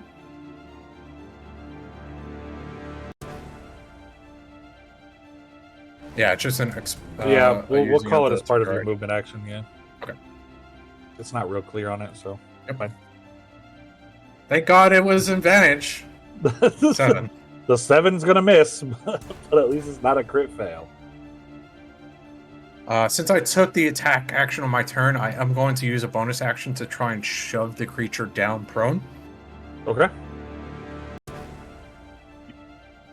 So it's sorry. Ignore the superiority dice. It's 13 DC, I believe. Strength save.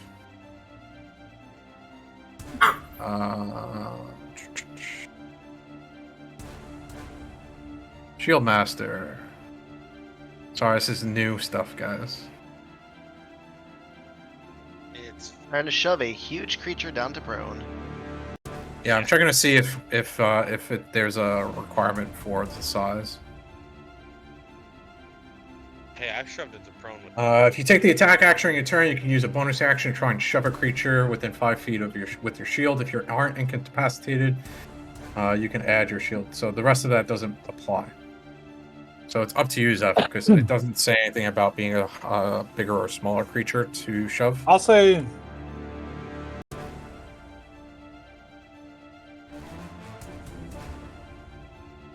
Yeah, I'll allow it.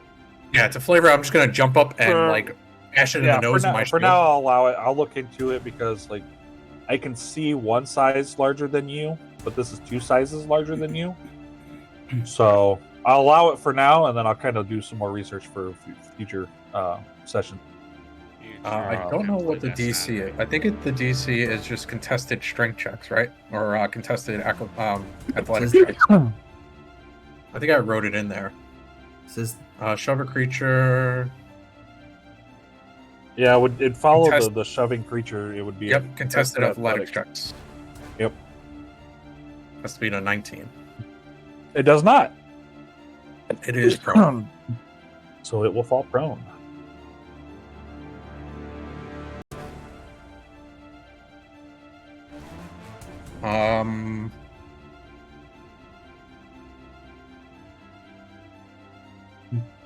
So that was my bonus action. And seeing Chad uses action surge, I'm going to use mine too.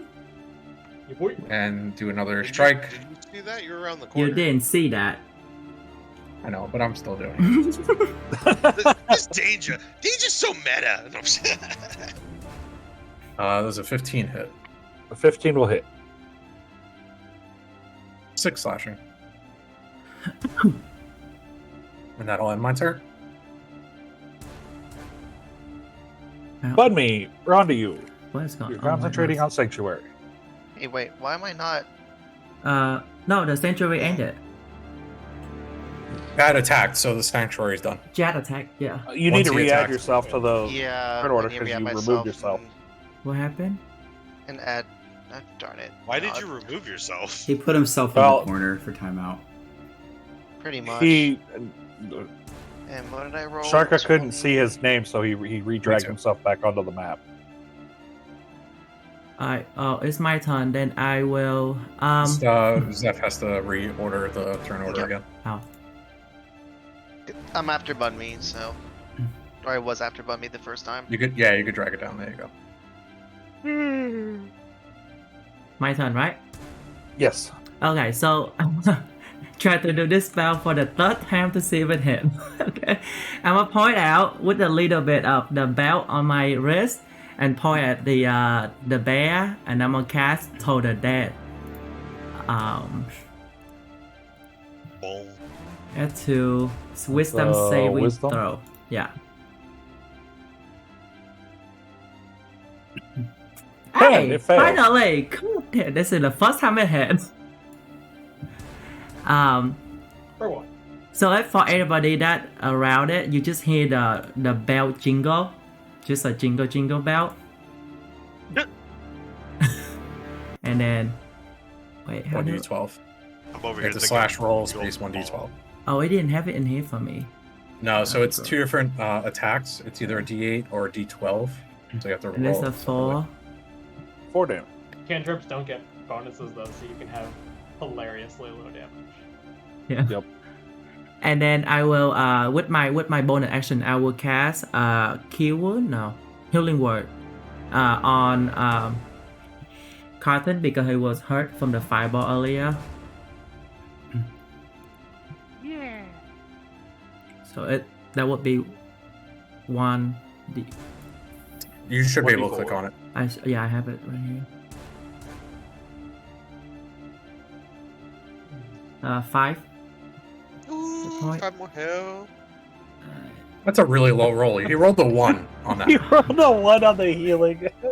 Dude, our rolls have been like either epically Thank- great or epically Or epically fail. bad. Yeah. Then no me dog. Is that it for your Anyway, turn? yeah, but you're gonna hear in his head he's gonna hear Captain. You're gonna hear this is for the fireball earlier. Here's up. And I'm that's it. suddenly gonna get scared. and, I'm just kidding. and this is the end of my turn. Astrum. Alright, so for my bonus action, I'm gonna move the hex over to this primary target here. And then I am going to, like, kind of look around and be like, I don't think I can cast any more spells if I wanted to. And then just Eldritch Blast him.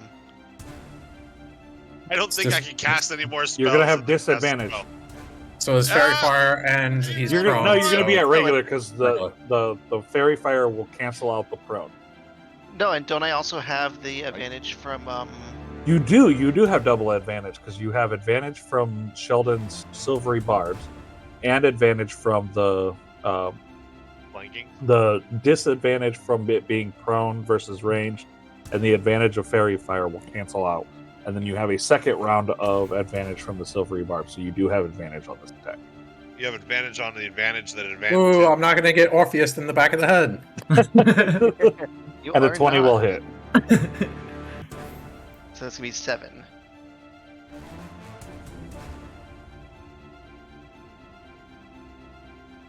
Is that it for your turn? Anything else? That is it for my turn. I rolled a freaking 1 for damage also. That is hysterical. You're on a roll. Cotton, you're today. up. I am. Alright, I'm gonna dip, dive, and dodge. 10. At least you maxed your hex roll. Very true. I'm gonna go right That here. would have been 2 points of damage. And I'm gonna stibbity stab this guy. Skibbity stab is jibbity jab. And I have advantage, right? Because Yes, because you everything needed right it. now. Once Look at that, again, dude, how did I you do that roll it. twice I've done this now. Nope. Today. What the fuck? Let's check Zev's Oh, die. let's see. Grip piercing. I pierced. It's stunned for 1 round. Hey, nice. Dang, that's probably one of the better Better, yeah, crit, yeah, things. 25. yeah, 25 again. I'm pretty. Hey, if you can say nothing, I'm consistent. Well, you're stabbing it in its eye. How will this kill look? Oh, nice. it literally just goes straight into his head, and then it goes all the way down into the hilt. As I just plunge it down through his brain, down his fucking optic cavity. Yeah, so you hit its eye socket, being as big as it is on the ground, kind of trying to get up. As you guys surround it, and your rapier pierces right into its eye, and it just glides all the way to the hilt. And as it reaches the hilt, it kind of does one last like roar and shatters into light. Well, that was pleasant. I'd look over at Chad. Mind watching your step, yeah? Yeah, I just thought I was on a roll with, the jumping and, discovering and stuff. But, yeah. Everyone hits a blind spot, mate. You guys okay? All good here. I'm gonna keep my rapier out, but I'm gonna start looking around the room. Put my sword back.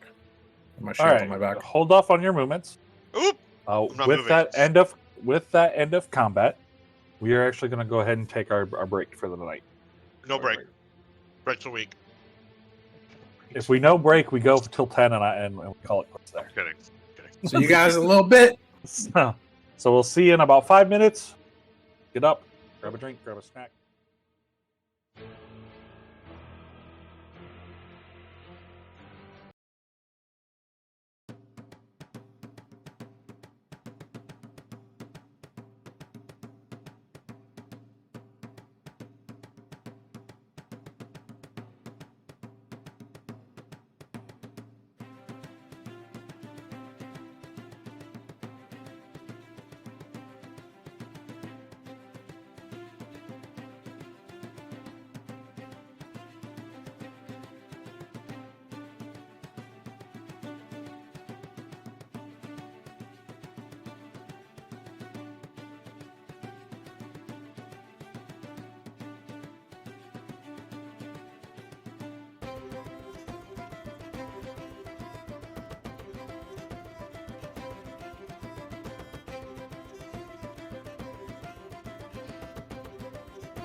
Welcome back, everybody. Hope you got a snack or at least a drink. Got up, stretched your legs. So the party just finished the fight of 2 brown bears that were spawned in when Chad unknowingly tripped over the rune glowing on the floor. So our party is free to continue moving about the cave.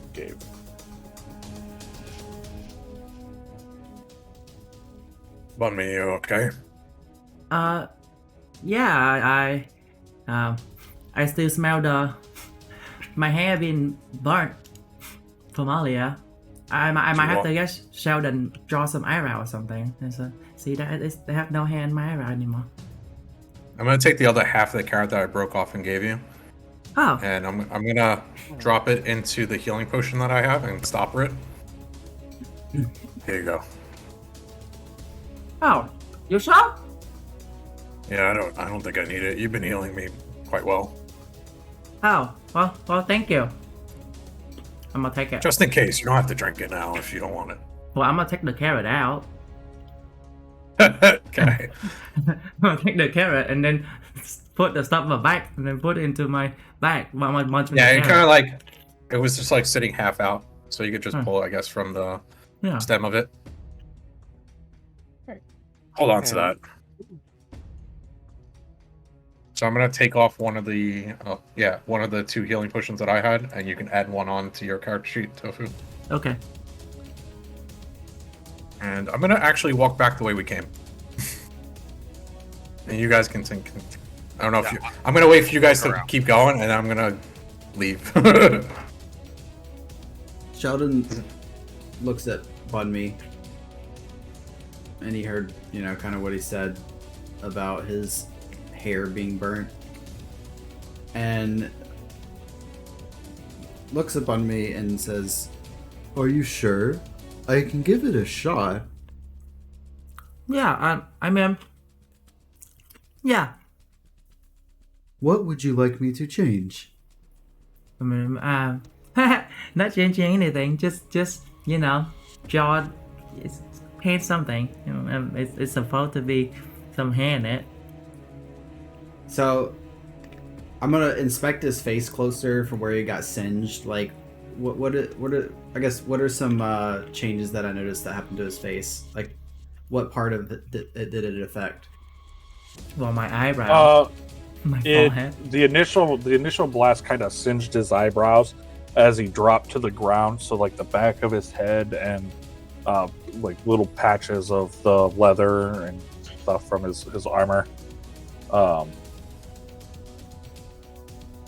Okay, I'm gonna kind of like singed there and stuff like that. Okay, I'm gonna take out some paint and start mixing some colors together on a palette, trying to match the shades of where his armors are, and like also another part to the side where I'm matching colors to try to get close to his hair color, and attempt to just kind of brush through and kind of hide some of the blemishes that occurred from, the little patches of fur that are gone and burnt and singed, and see if I can mask it. At least if you're a few feet away, you wouldn't be able to tell. Give me a performance roll. Before that, I'm gonna put gas guidance on him. Okay.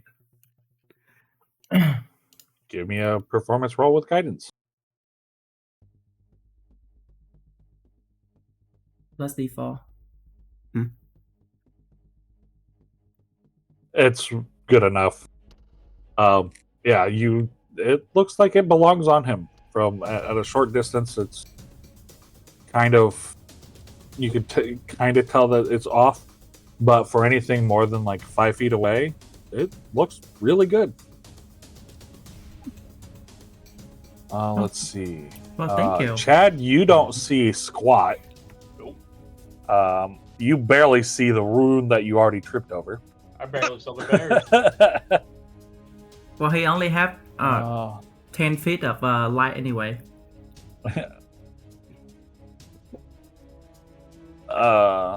Cotton, as you kind of scout around the side, you get a clear picture of, obviously the room that's lit up and everything. But in your field of vision, you really you don't discern anything of note currently. Astrum, same with you. You see the path to the north a little bit, and you can see that you can maneuver stuff away and kind of like open up the path. It might take a little time, but that's about it. But that's the only thing of note in there. Well, after. Yeah, I up think Dan this way. also. Then. That's the path that you can't go up. Oh, it's blocked. Yeah. I'm going to. What's it blocked like? What does it look like? It's like fallen brick and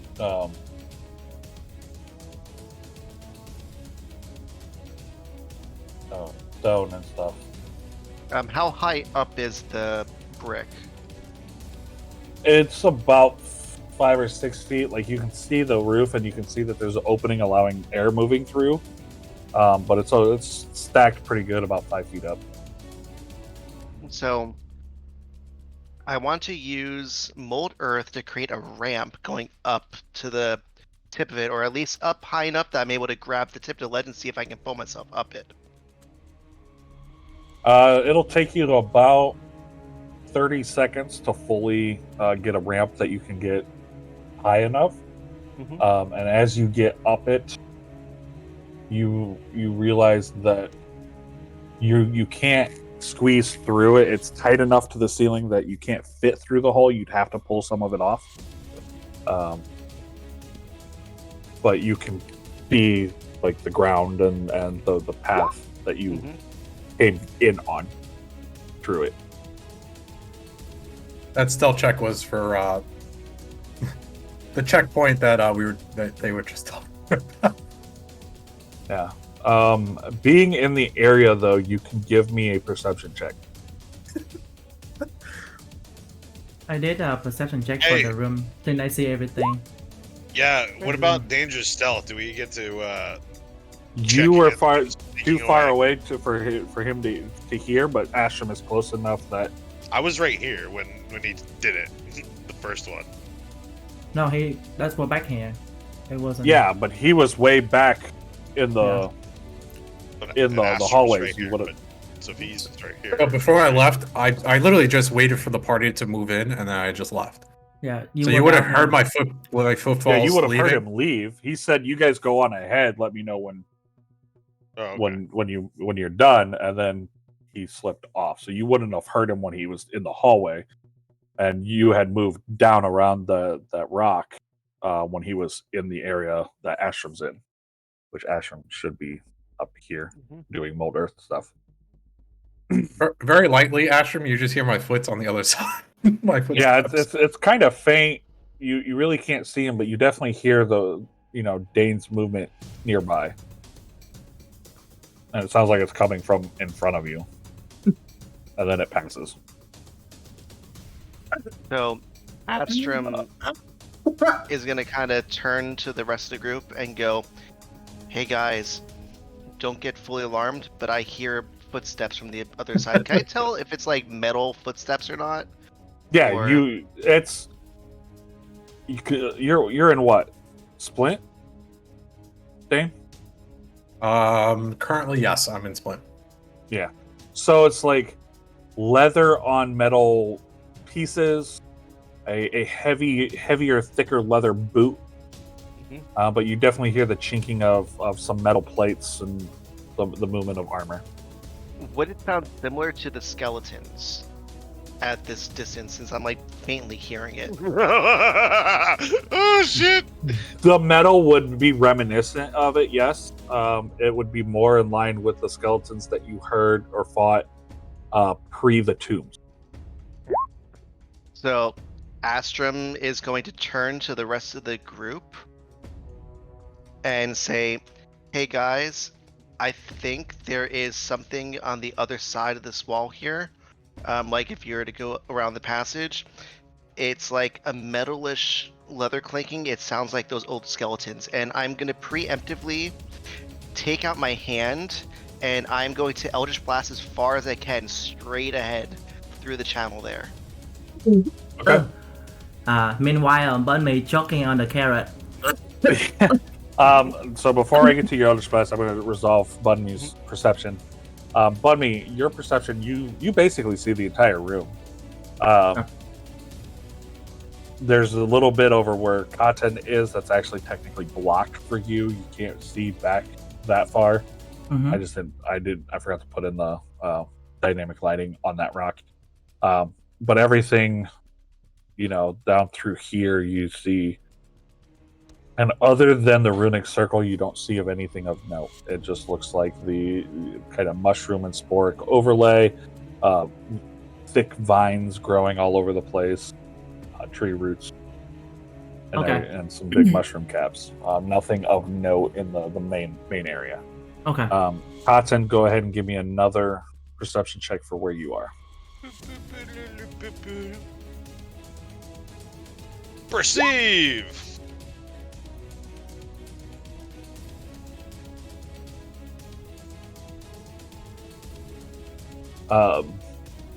So yeah, as you get to this area, and you're kind of looking through, you do see a small box in this back corner underneath this mushroom over here. Bloop, bloop.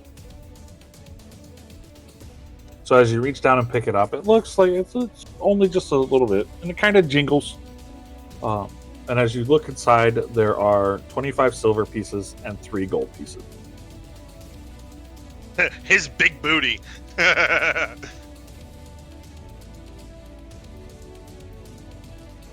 And it's just it was kind of loosely discarded. It wasn't like really hidden. You get the sense that it probably fell out of somebody's bag or something after resting in the area, kind of hiding from whatever it was they were hiding from. It probably just fell out after they made camp and left. Okay. Astrum, your Eldritch Blast. I just take the money and So drop the box. hold on, guys, don't move. Let me resolve this. Okay.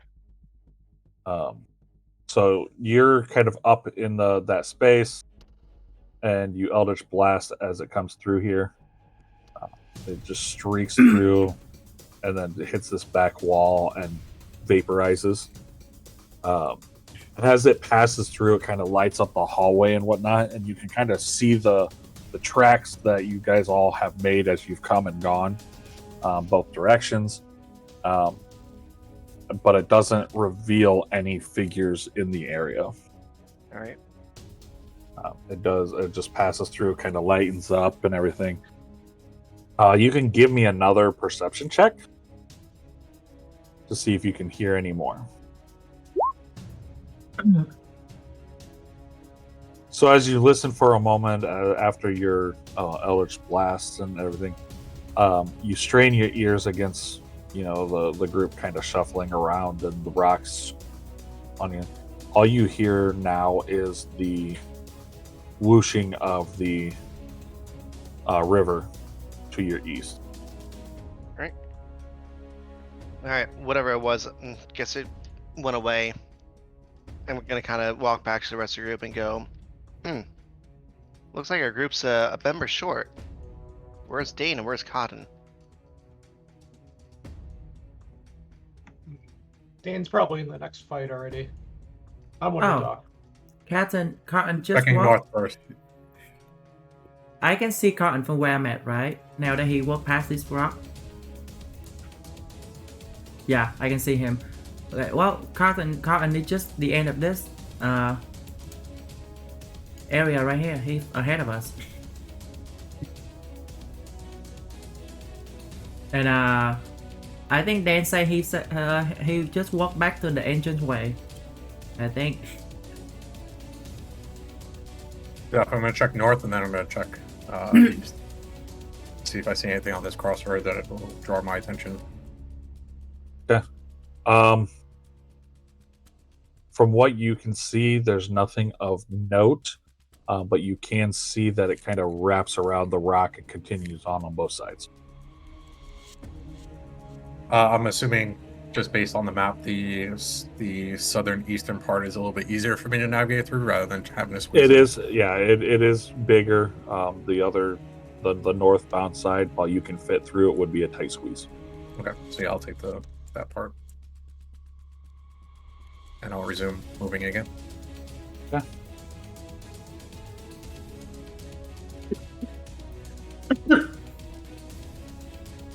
So, are we walking to the entrance, guy? Because I think we should keep going. Yeah, I'm good for that. I need to rest anyways. Chat, Coming. just follow our footstep. Dane, Somebody grab someone's boot belt. give me a perception check. Oh, do you guys need to collect the rope? Somebody rope left here. Not my rope. Not my room. I think it was Dan's. Oh, I'm gonna try to collect the rope then.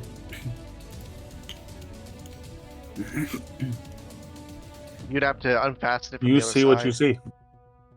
Oh, never mind. Keep going. Hold on. Why didn't you get the rope? Well, unless you wanna risk the fireball blowing up, it's fine. The rope is cheap anyway. Let's go. Okay. Wait, where Dan at? He's supposed to be in the entrance. Uh-oh. Is it locked? Didn't Nope. we walk back in that area? Nope. You Open. guys, Slowly. Pretty sure I did. you didn't go around the corner.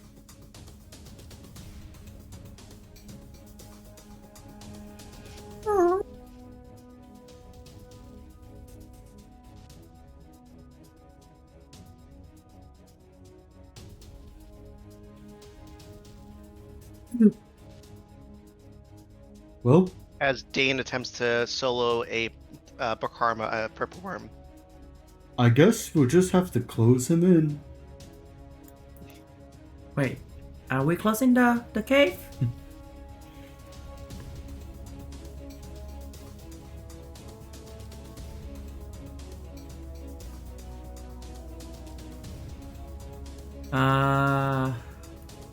Well, do you Should think I? he went all the way back, or do you think he wouldn't have a reason to go further into the cave, would he? You said he's heading back to the entrance. Yeah, well, I have good vision in here. I can go look for him if one of you guys want to come with me.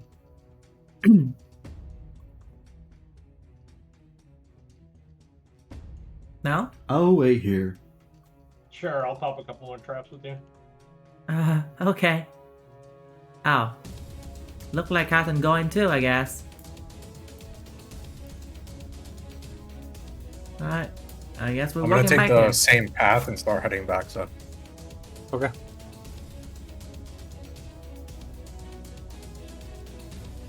Let's see.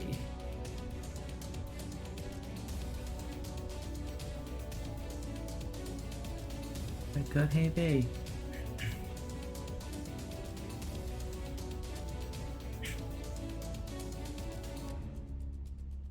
Well, Sheldon, we know that the other direction is dangerous. Or Alright, guys. not dangerous. The other way is Oh, secured. We found him. you guys got here Yes. quick.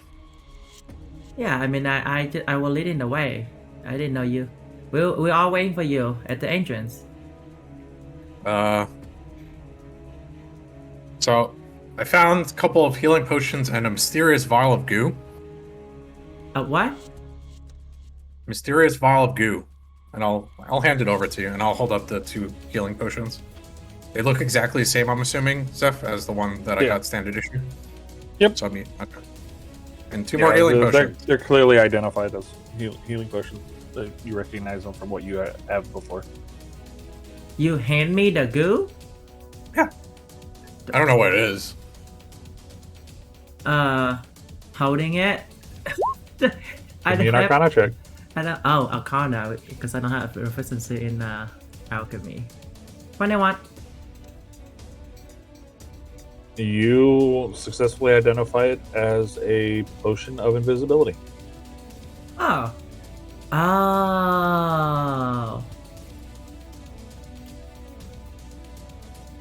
Do you know what it is? Huh. It looks like it's a potion of invisibility. Oh, Well, cool. I don't have the need for these. I don't think. Well, one of you Might come in guys. handy for me. I make a lot of noise, but at least people won't see me if I need to use it. Yeah, here. Keep the looter. Yeah, the looter keeper. Whatever. God, did you want it? No. I think I'm gonna be not taking the lead for a little bit. You're fine.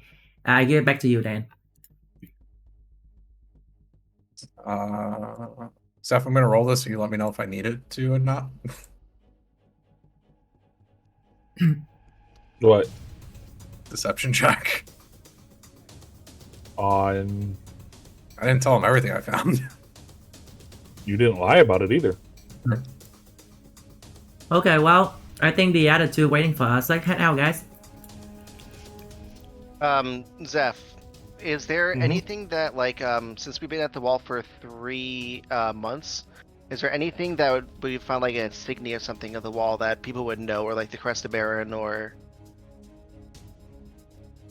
Yeah, I mean, there's the standard military crest of that identifies, members of the wall. Lord Byron's personal crest. all right.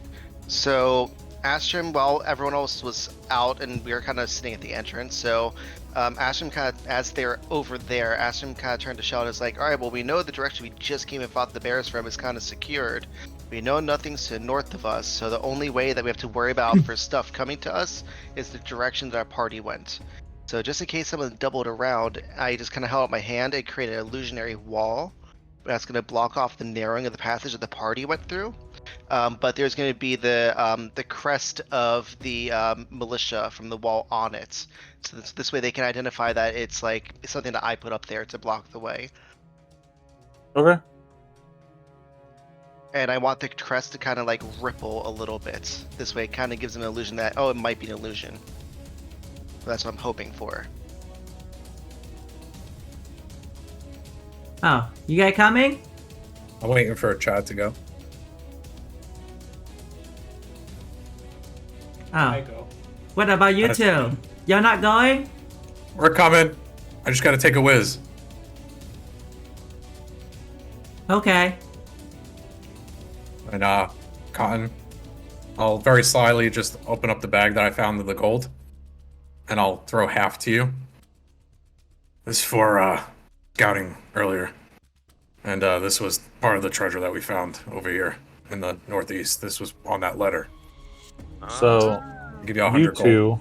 two, Chad and Budme, as you approach that area, you see a wall now blocking your path. However, in the dead center of it, facing you, appears to be a rippling, shimmering seal of the wall. So I'm an investigator. I was like, Chad, do you put this up? No. Is it solid? Uh. I'll poke it. Nope. Your hand goes right through it. Oh. I stepped through it. Huh. Interesting. Oh, hello there. Hello. Do you put that wall up? Yeah, it's the only way that I could see some monsters getting to us. So as you guys are off, I just kind of protecting Sheldon. My magic's on the low side, so I'll just have cheap politics so we take a rest. Ah.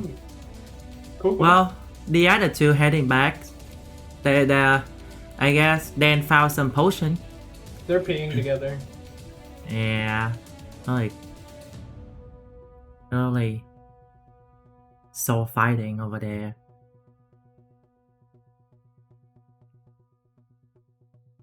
What the? Did I take a wrong turn?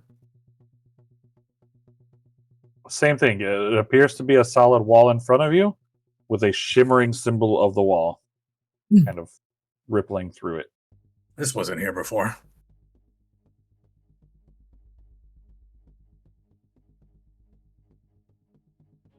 I'll walk up to it.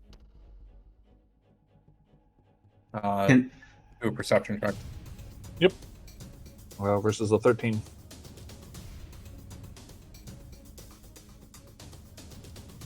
can we hear them like on the other side of it, or does it block sound too? On that No, one? you can hear them. No, you can hear. Yeah, you identify that it's an illusion. It's not a real Oh, it's wall. that cool trick again. I put my hand through and I walk through. Sheldon's gonna like bang his drum extremely loud as soon as Dane walks through to startle him. I forgot to ask this. Is that a perception check or is that a for Usually perception or investigation. is that a minor illusion? Would it be intelligent? Wait. No, because you're no, because you're not saving against anything. So you're perceiving it, looking at the particles, because it's not a solid image. Okay. There is Actually, fluctuations no, and. it is a intelligence investigation check. Is it? Says, okay. Yeah, it says you can determine if it's an illusion with a successful intelligence investigation check against your. Oh, it is specialty. investigation. Oh, apparently it looks like it's a full a wall to you. Wow. You did. I think we took a wrong turn. Wait. But you do see the shimmering symbol in the wall, but the But wall looks to be real. But Yeah, did you we hear hear the You drums. that? guys can hear. We're sitting right next to him, so Ashton's gonna kind of look over him and go, or look over towards the wall and go, "Hey guys, come on through. It's safe." Wait, Sheldon also bang on the drum though on Where'd the that other come side. from? Yeah, and What Sheldon the banged hell? on the drum. That Oh, you yeah. Do guys you know what the hell's going on? I don't know. People being I'm asshats. gonna like kind of like instinctively lean up against the wall that's there, and then I'm assuming I'm gonna fall through. Yep. Like what the hell? Yep, you're gonna fall backwards through it. Oh, it was that trick again. Come on, Cotton. Fake. It's a fugazi.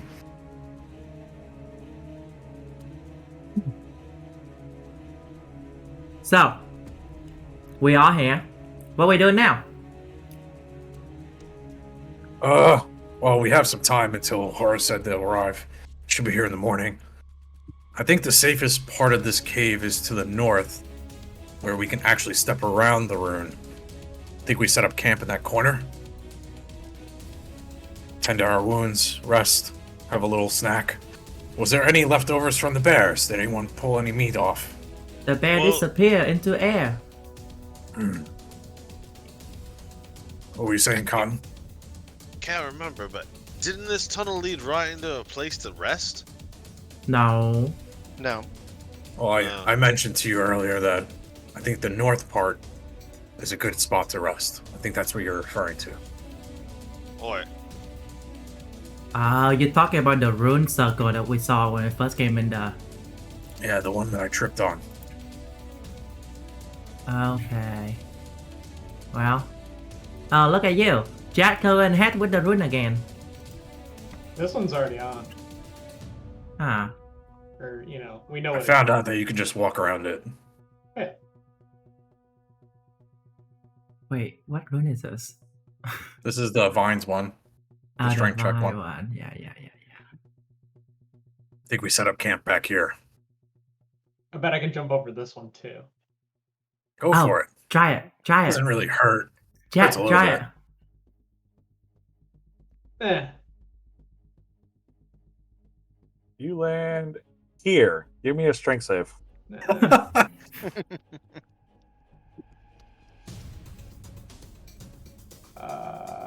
This one. You're safe. You can Okay. you can move. Well, next time. Yeah, as you land in the rune, the vines on the ground like start to wrap around your ankles and start to grow thorns, and you just kind of quickly step off and break away real quick before they have time to grasp at you. See, me? That's what I tripped on before. Oh, and you say you just fell. Yeah, I tripped. Huh. The vines, they just came out of nowhere. There's not no way you step on the rune. Well, I don't know that. I'm not proficient in this kind of thing. It's What not we my told deal. you is don't step on it. Listen, I have a very limited knowledge on magics. Only what I need to know for my work, per se. Okay. Well, if this is where we're going to be doing our rest, I guess we should try to make this place as secure as possible. Speaking of that, you can just walk around the rune. And I'm gonna, on that south side, I'm gonna start working on molding earth to kind of make that land more unfavorable to force someone to go through the rune towards us. Wait, how are we going to be able to leave then? I can always Jump undo over it. the rune. I can always undo it in the morning. I'd rather not be trapped in a corner. I'd rather have at least a way out. Well, I can still get out to the north. You're more intelligent than I am. I'll leave it to you.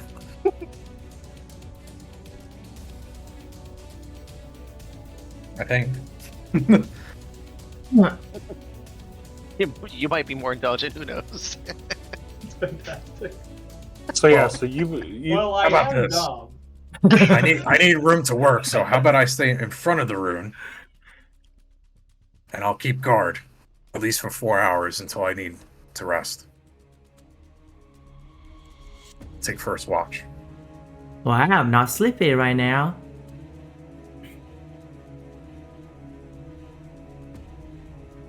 You are in a better mood though. I think the sun is probably gone by now, right? oh yeah, the Yeah. sun is down. Huh. And I'm gonna start unraveling all my smithing tools. And I'm also gonna start a fire on this side. Okay. Almost like a small little fire pit. So I can heat up metals and things so that they're easier to bend.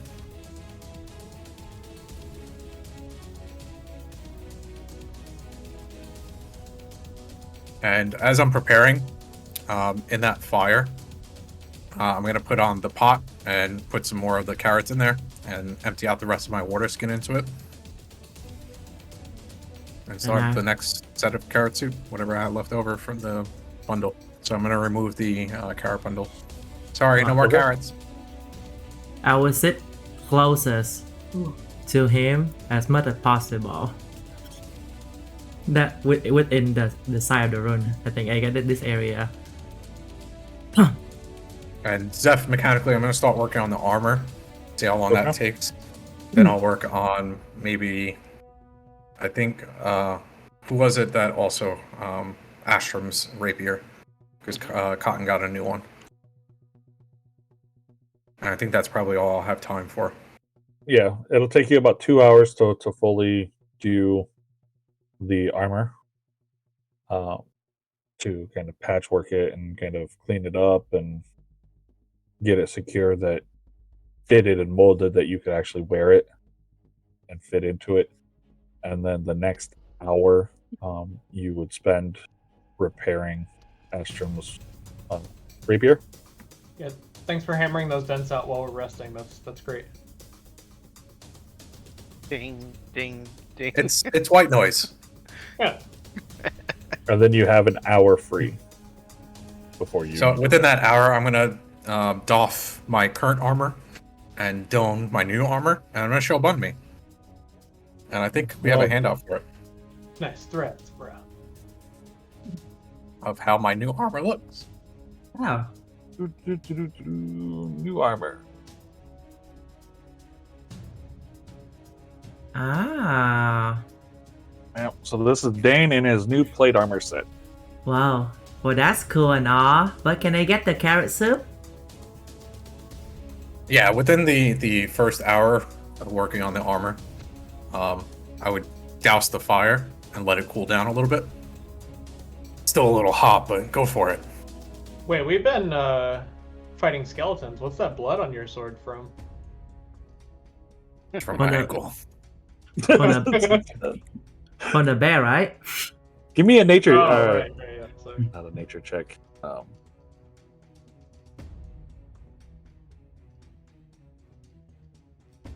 That what? Oh. Oh. What did I have you use for cooking last time? For the carrot soup?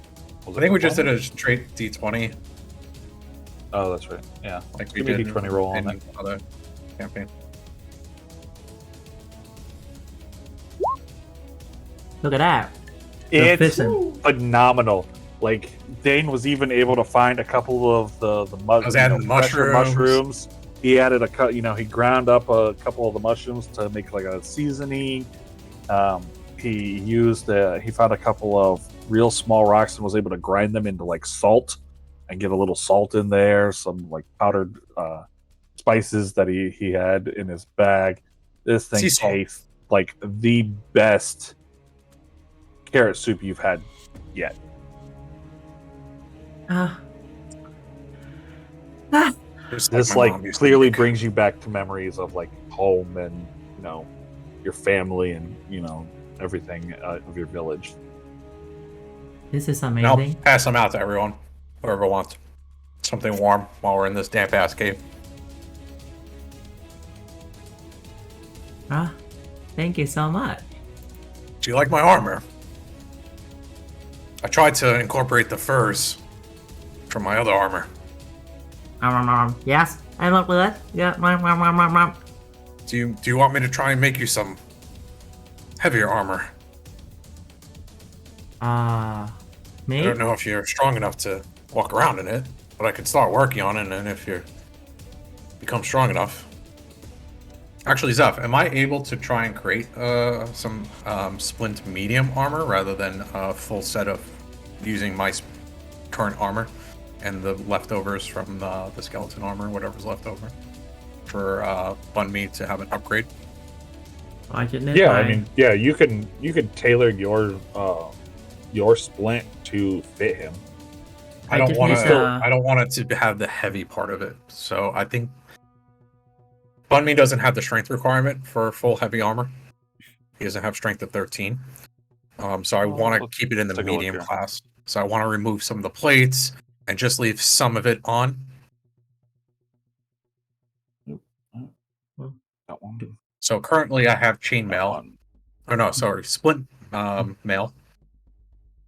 Oh, you So I can want to just... remove some of the plates from the splint mail and make it into where is it? Medium armor. Oh, you can half just fix plate. the one I have. No, You can you can combine the plates into a solid piece and basically create a breastplate for him. I think he already Which would has be- scale mail, which is the same. Actually, Yeah. it wouldn't give him Yeah. disadvantage on stealth, but if it's just a breastplate, Yeah, that would be the only thing you can do because there's nothing. still better. Yeah, I mean, unless you wanted to do. Essentially, I'm gonna probably look to craft him some half plate armor, since he doesn't seem to like to wear heavy armor.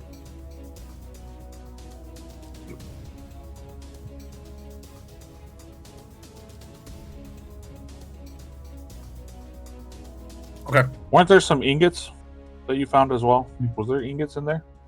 Well, No, so I asked the quartermaster for an ingot of iron. well, that's right. So yeah, so combining the ingot plus what your splint and what's kind of left over from forming the plate to you, Mhm. yeah, I'll say that you can within an hour you can make up half plate armor for Bun Me. Nice. So, Bun Me, come here for a second while you're having your suit. I can. All right, then I'll walk over to you and I'll put my sword up next to you. I know exactly how long my sword is, and kind of measure out since I don't have anything to measure you with. Oh. Okay, that. I think I can make some armor for you. Oh. Something do your you need, size and Do you need me to body take this? this burn armor off so you can fix it, or? Well, no, you can have that as a backup, but I think I'll be able to make you some new with some of my old and some of the skeleton and some of this iron here. I just need to get some of your measurements here, and I'll kind of like turn you as you're eating and look at the back of you and kind of just measure it out and see where you currently have like all your straps and everything, so that nothing is like different, so it feels more comfortable to you. Oh, well, thank you so much. And I'll work on that. Oh, also, are we taking a short rest or long rest? Long rest. Long rest. Chad or Sheldon, is there anything you guys are going to be working on before bedding down for the evening? Sheldon's gonna practice some of his drawings. Working on his artistic ability. Not really much else. He's gonna turn in early, so once he finishes up a little bit of that and cleaning his art supplies, he's just gonna go ahead and take his stuff off and finish up a little bit of the soup and go ahead and go into his shell and start resting. Are you drawing like depictions of your adventures so far, kind of telling your story as to what No. you guys have done, or are you just drawing random images? No, so it's almost like I'm practicing. So I guess if anybody was watching me or looking over, you just see like a small pile of crumpled up papers, and I'm drawing for a little bit, and then I get frustrated and kind of crumple it up, throw it to the floor again, and then eventually I just clean everything up and I go to bed. Yeah. Yeah. Chad, anything from you? I'm gonna copy a couple more arrow spells into my arrow spell book. Is that 50 or what? 100 gold each? No, I'm just kidding. No, I think Chad's gonna reflect on the day a little bit, and he's tasting the freedom, thinking we did a pretty good job getting some info here. This has got to be turn out well for us, and probably gonna sleep pretty well. Okay. Cotton, anything from you for the evening? Are you gonna work on anything or attempt anything before? Yeah, I'm gonna slip away, off to like away from everybody else, and look at my sword for a minute, and be like, all right, mate, what the hell?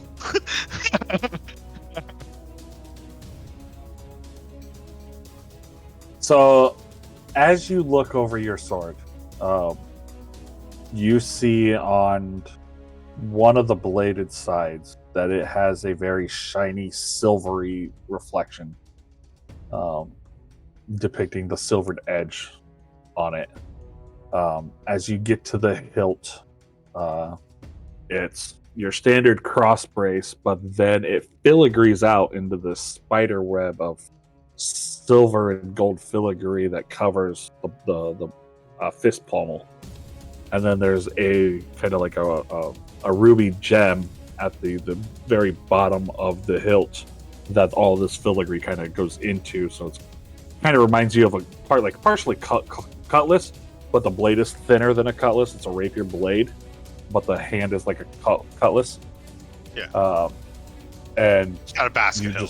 it's very, very ornate, very sturdy, very well made. A master smith or grandmaster smith crafted this weapon. And as you kind of concentrate on it, you don't hear anything, but you definitely start to feel the faint presence of another being in your mind. Like it's just right there on the back of your thoughts, where you can kind of sense that thought is not your own, but nothing speaking to you. Okay. So I just continue for a sec, and then just slowly slip it back into the sheath. Shake my head a bit, clear it up, go find somewhere to bunk down.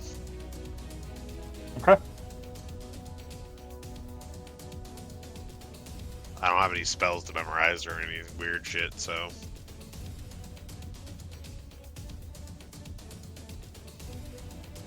All right. So Dane, you finish up making the splint mail. It's everybody else has drifted off to sleep at this point.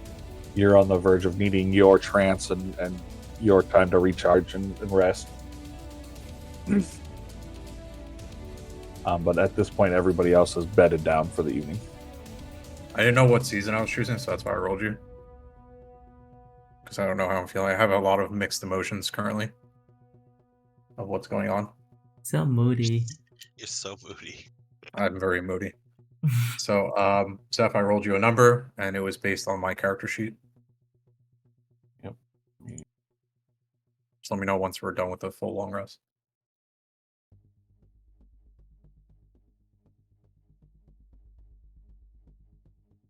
So after my 4 hours, I would probably want to wake someone else up to watch for the next 2 hours. Did anyone volunteer before we took our long rest? Wait. I would have voiced to the party that I'm going to watch for the first 4 hours and then I'll wake someone up. Aren't you on the other side of the rune? Yeah, but it doesn't mean Yes. I'm not in the room. Yeah, Chad passed the fuck out and expects everybody else to deal with it. Well, I need 8 hour rest. You're the only elf, sir. Bummy, do you mind at least watching for a few hours? Oh yeah, sure. You have the keenest eyes, I think, out of the group. Okay, well, yeah, that's fine. I'll do it. I'll do it. And maybe Sheldon can take the other 2 hours. Nah, it's okay. Hey, I think he's back in his shell now. I'll do the 4 hours. Zeph, how much time do we have until sunrise? But that's a solid 5 or 6 hours.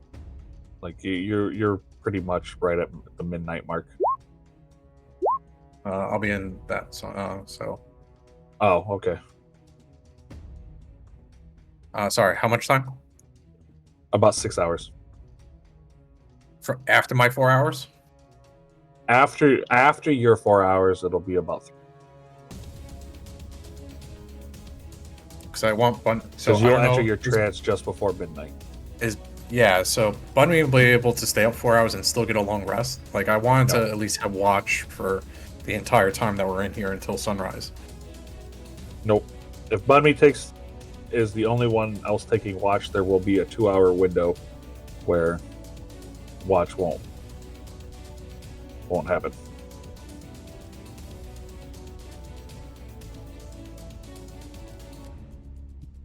Bunny, Hmm.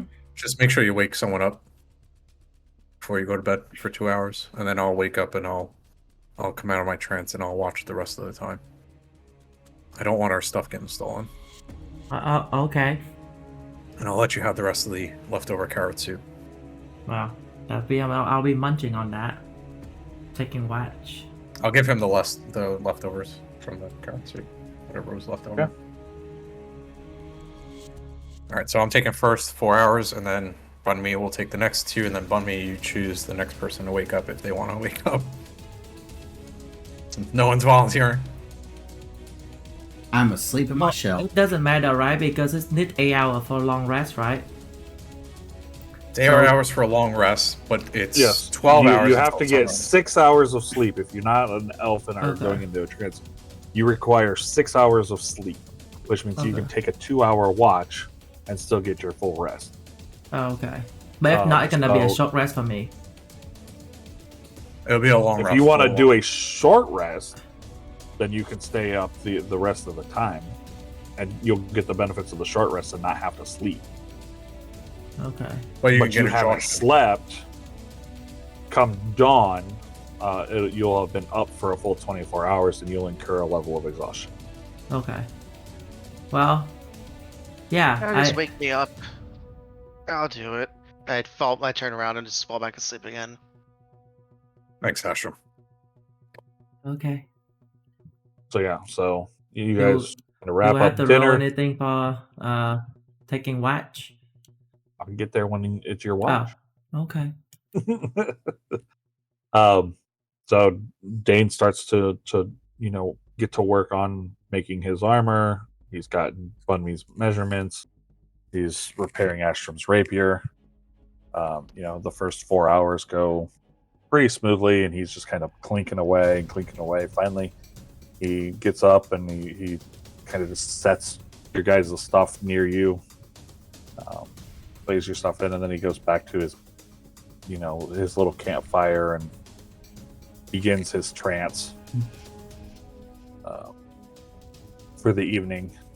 Before he does, when he comes back through and he's headed to it, he wakes up Bunmi and he gets you up and tells you it's time. And it goes back. You're gonna have to do a lot to wake me up because I'm a deep sleeper. I'm gonna take your face and put it over the leftovers of the soup that you're munching on. Is it warm?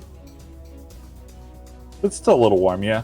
Okay, then it's very aromatic because of all Then- the spices and how good it was. So then I'll wake up. Your turn. Ah, Still warm. God. Then It's no, nighttime. You should be perky. no, it's not. It's sunrise. He said.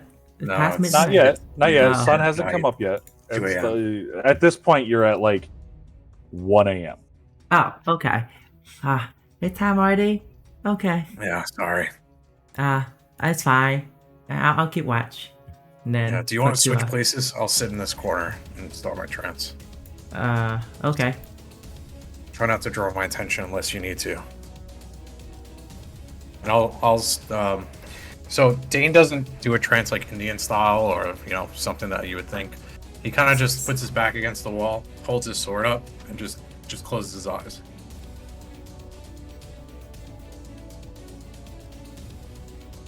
Bunmi, Yes. give me 2 perception checks as your watch begins. Okay. I want to cast guidance on myself for the first one. Wow, I don't need it, but okay.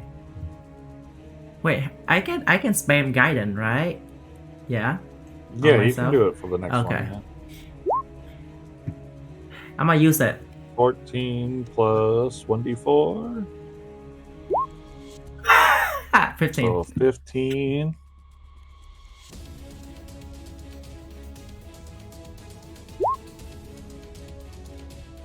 Okay. So as you kind of watch out and you're looking, you're keeping watch, and you kind of like walk around and you kind of drink some of the soup and you're really savoring the flavor of it. It's really, really good soup. Every sip kind of reminds you of home. Okay. So for the first hour, nothing really happens. You don't hear anything. Astrom snores and kind of kicks in his sleep a little bit. Every now and then, Sheldon starts to slide down the wall in his shell, and he catches himself, and he reorients, and he goes back into his shell. Cotton kind of mumbles in his sleep. Ocean, we'll be back on the sea. Dreaming of gold and sailing. Chad, he's just got this big old smile on his face. He's free. He wants to stay free. He's probably back thinking to of his handmaid back home. Let's be real. He's probably just thinking of his hand.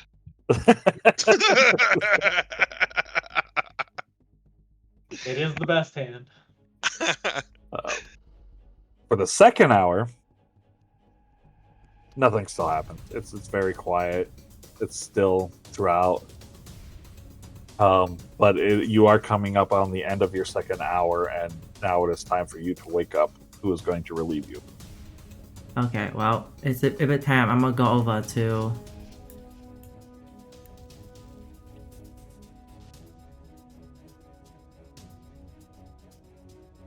Shoot. I think to myself, I forgot who I'm supposed to wake up. What's this? Wrong pipe. I'm gonna go over to chat Ah, and then I'm gonna be like, shoot, was it him? I'm gonna attempt to wake chat up. go away, peasant. Ah, no, that's not him. No. Maybe Cotton. Maybe Cotton. I'm gonna go with the Cotton. Just hopping over. I stand on his head, and then if you look straight up, you're gonna see the like maybe pointing over with my ear, and I was like on the tip. Hey, Cotton, I think it's your time to wake up. Hello? You don't have to make way for 3 hours. Oh. Shoot. I look over to Sheldon. And I was like, God. Oh, that'll maybe Ashram. Okay, I'm gonna go over to Ashram. And I'm gonna point at him. I'm gonna just poke at him like, Ashram, it's time to wake up. My turn already? Alright. I kinda just stand up and look around. Like, why is everyone else awake? I don't know, they just woke up. I think. Alright. Guess the party on watch tonight. I just kinda Sorry. walk over here. Ashram, Take as you wake watch. up, your rapier is next to you, repaired. I totally did not wake Oh, up. tiny. Grab the rapier and kind of look it over and inspect it and then holster it. Yeah, I rolled pretty good. It looks nice. So, Bunny, you bed. And Wait, is this go the to last finish watch? Yeah. This is the last watch, yes. So you go back to bed to finish your long rest. Mm-hmm. Ashram, give me a perception check as your hour begins. Oh boy, it's probably gonna be a nat 1. Close. A 4. A nat 3. Oh no! 69! Don't touch me, My Ashram. 2 hours sleep! Okay. My like 2 hours of sleep! Give me a perception check for your second hour.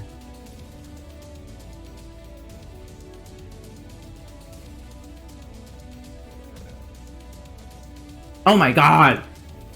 Come on, wipe the sleep out of your eye. Oh boy. Oh no! All right. So as your second watch, your second hour begins, you are kind of startled by a violent shaking in the wall to your north where Dane is. And it's emanating from the wall. Why is Dave? And as you kind of get closer to it and you put your ear to the wall and you're feeling the vibrations, something is crawling in the wall, passing by closely. Oh god. Oh boy. Roll me an acrobatics check. Oh no! Acrobatics, where are you? 18! Oh, that's not I bad. roll. So as you kind of you quickly think back, to where you're at, what made these caverns and everything, and you instantly just stop dead in your track, and you try your hardest to not move and alert what's on the other side of the wall. And as you wait for a brief 3 minutes, it seems like a lifetime to you. It's the longest 3 minutes you've ever had. Finally, the rumbling subsides, and whatever it was has dissipated into the elsewhere. Now, like, looking around, I'm like, oh, dodged another one.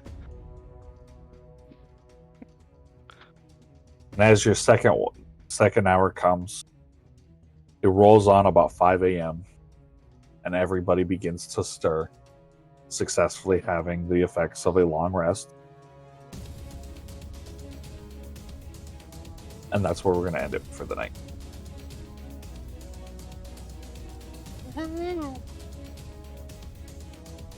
Everybody click on long rest. Now. Where Where's we'll that at? pick up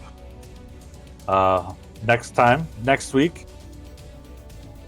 Dawn will have approached. You guys will arise and make ready for the day. It is the dawn of the third day, and Horus is scheduled to meet you just after dawn at the entrance.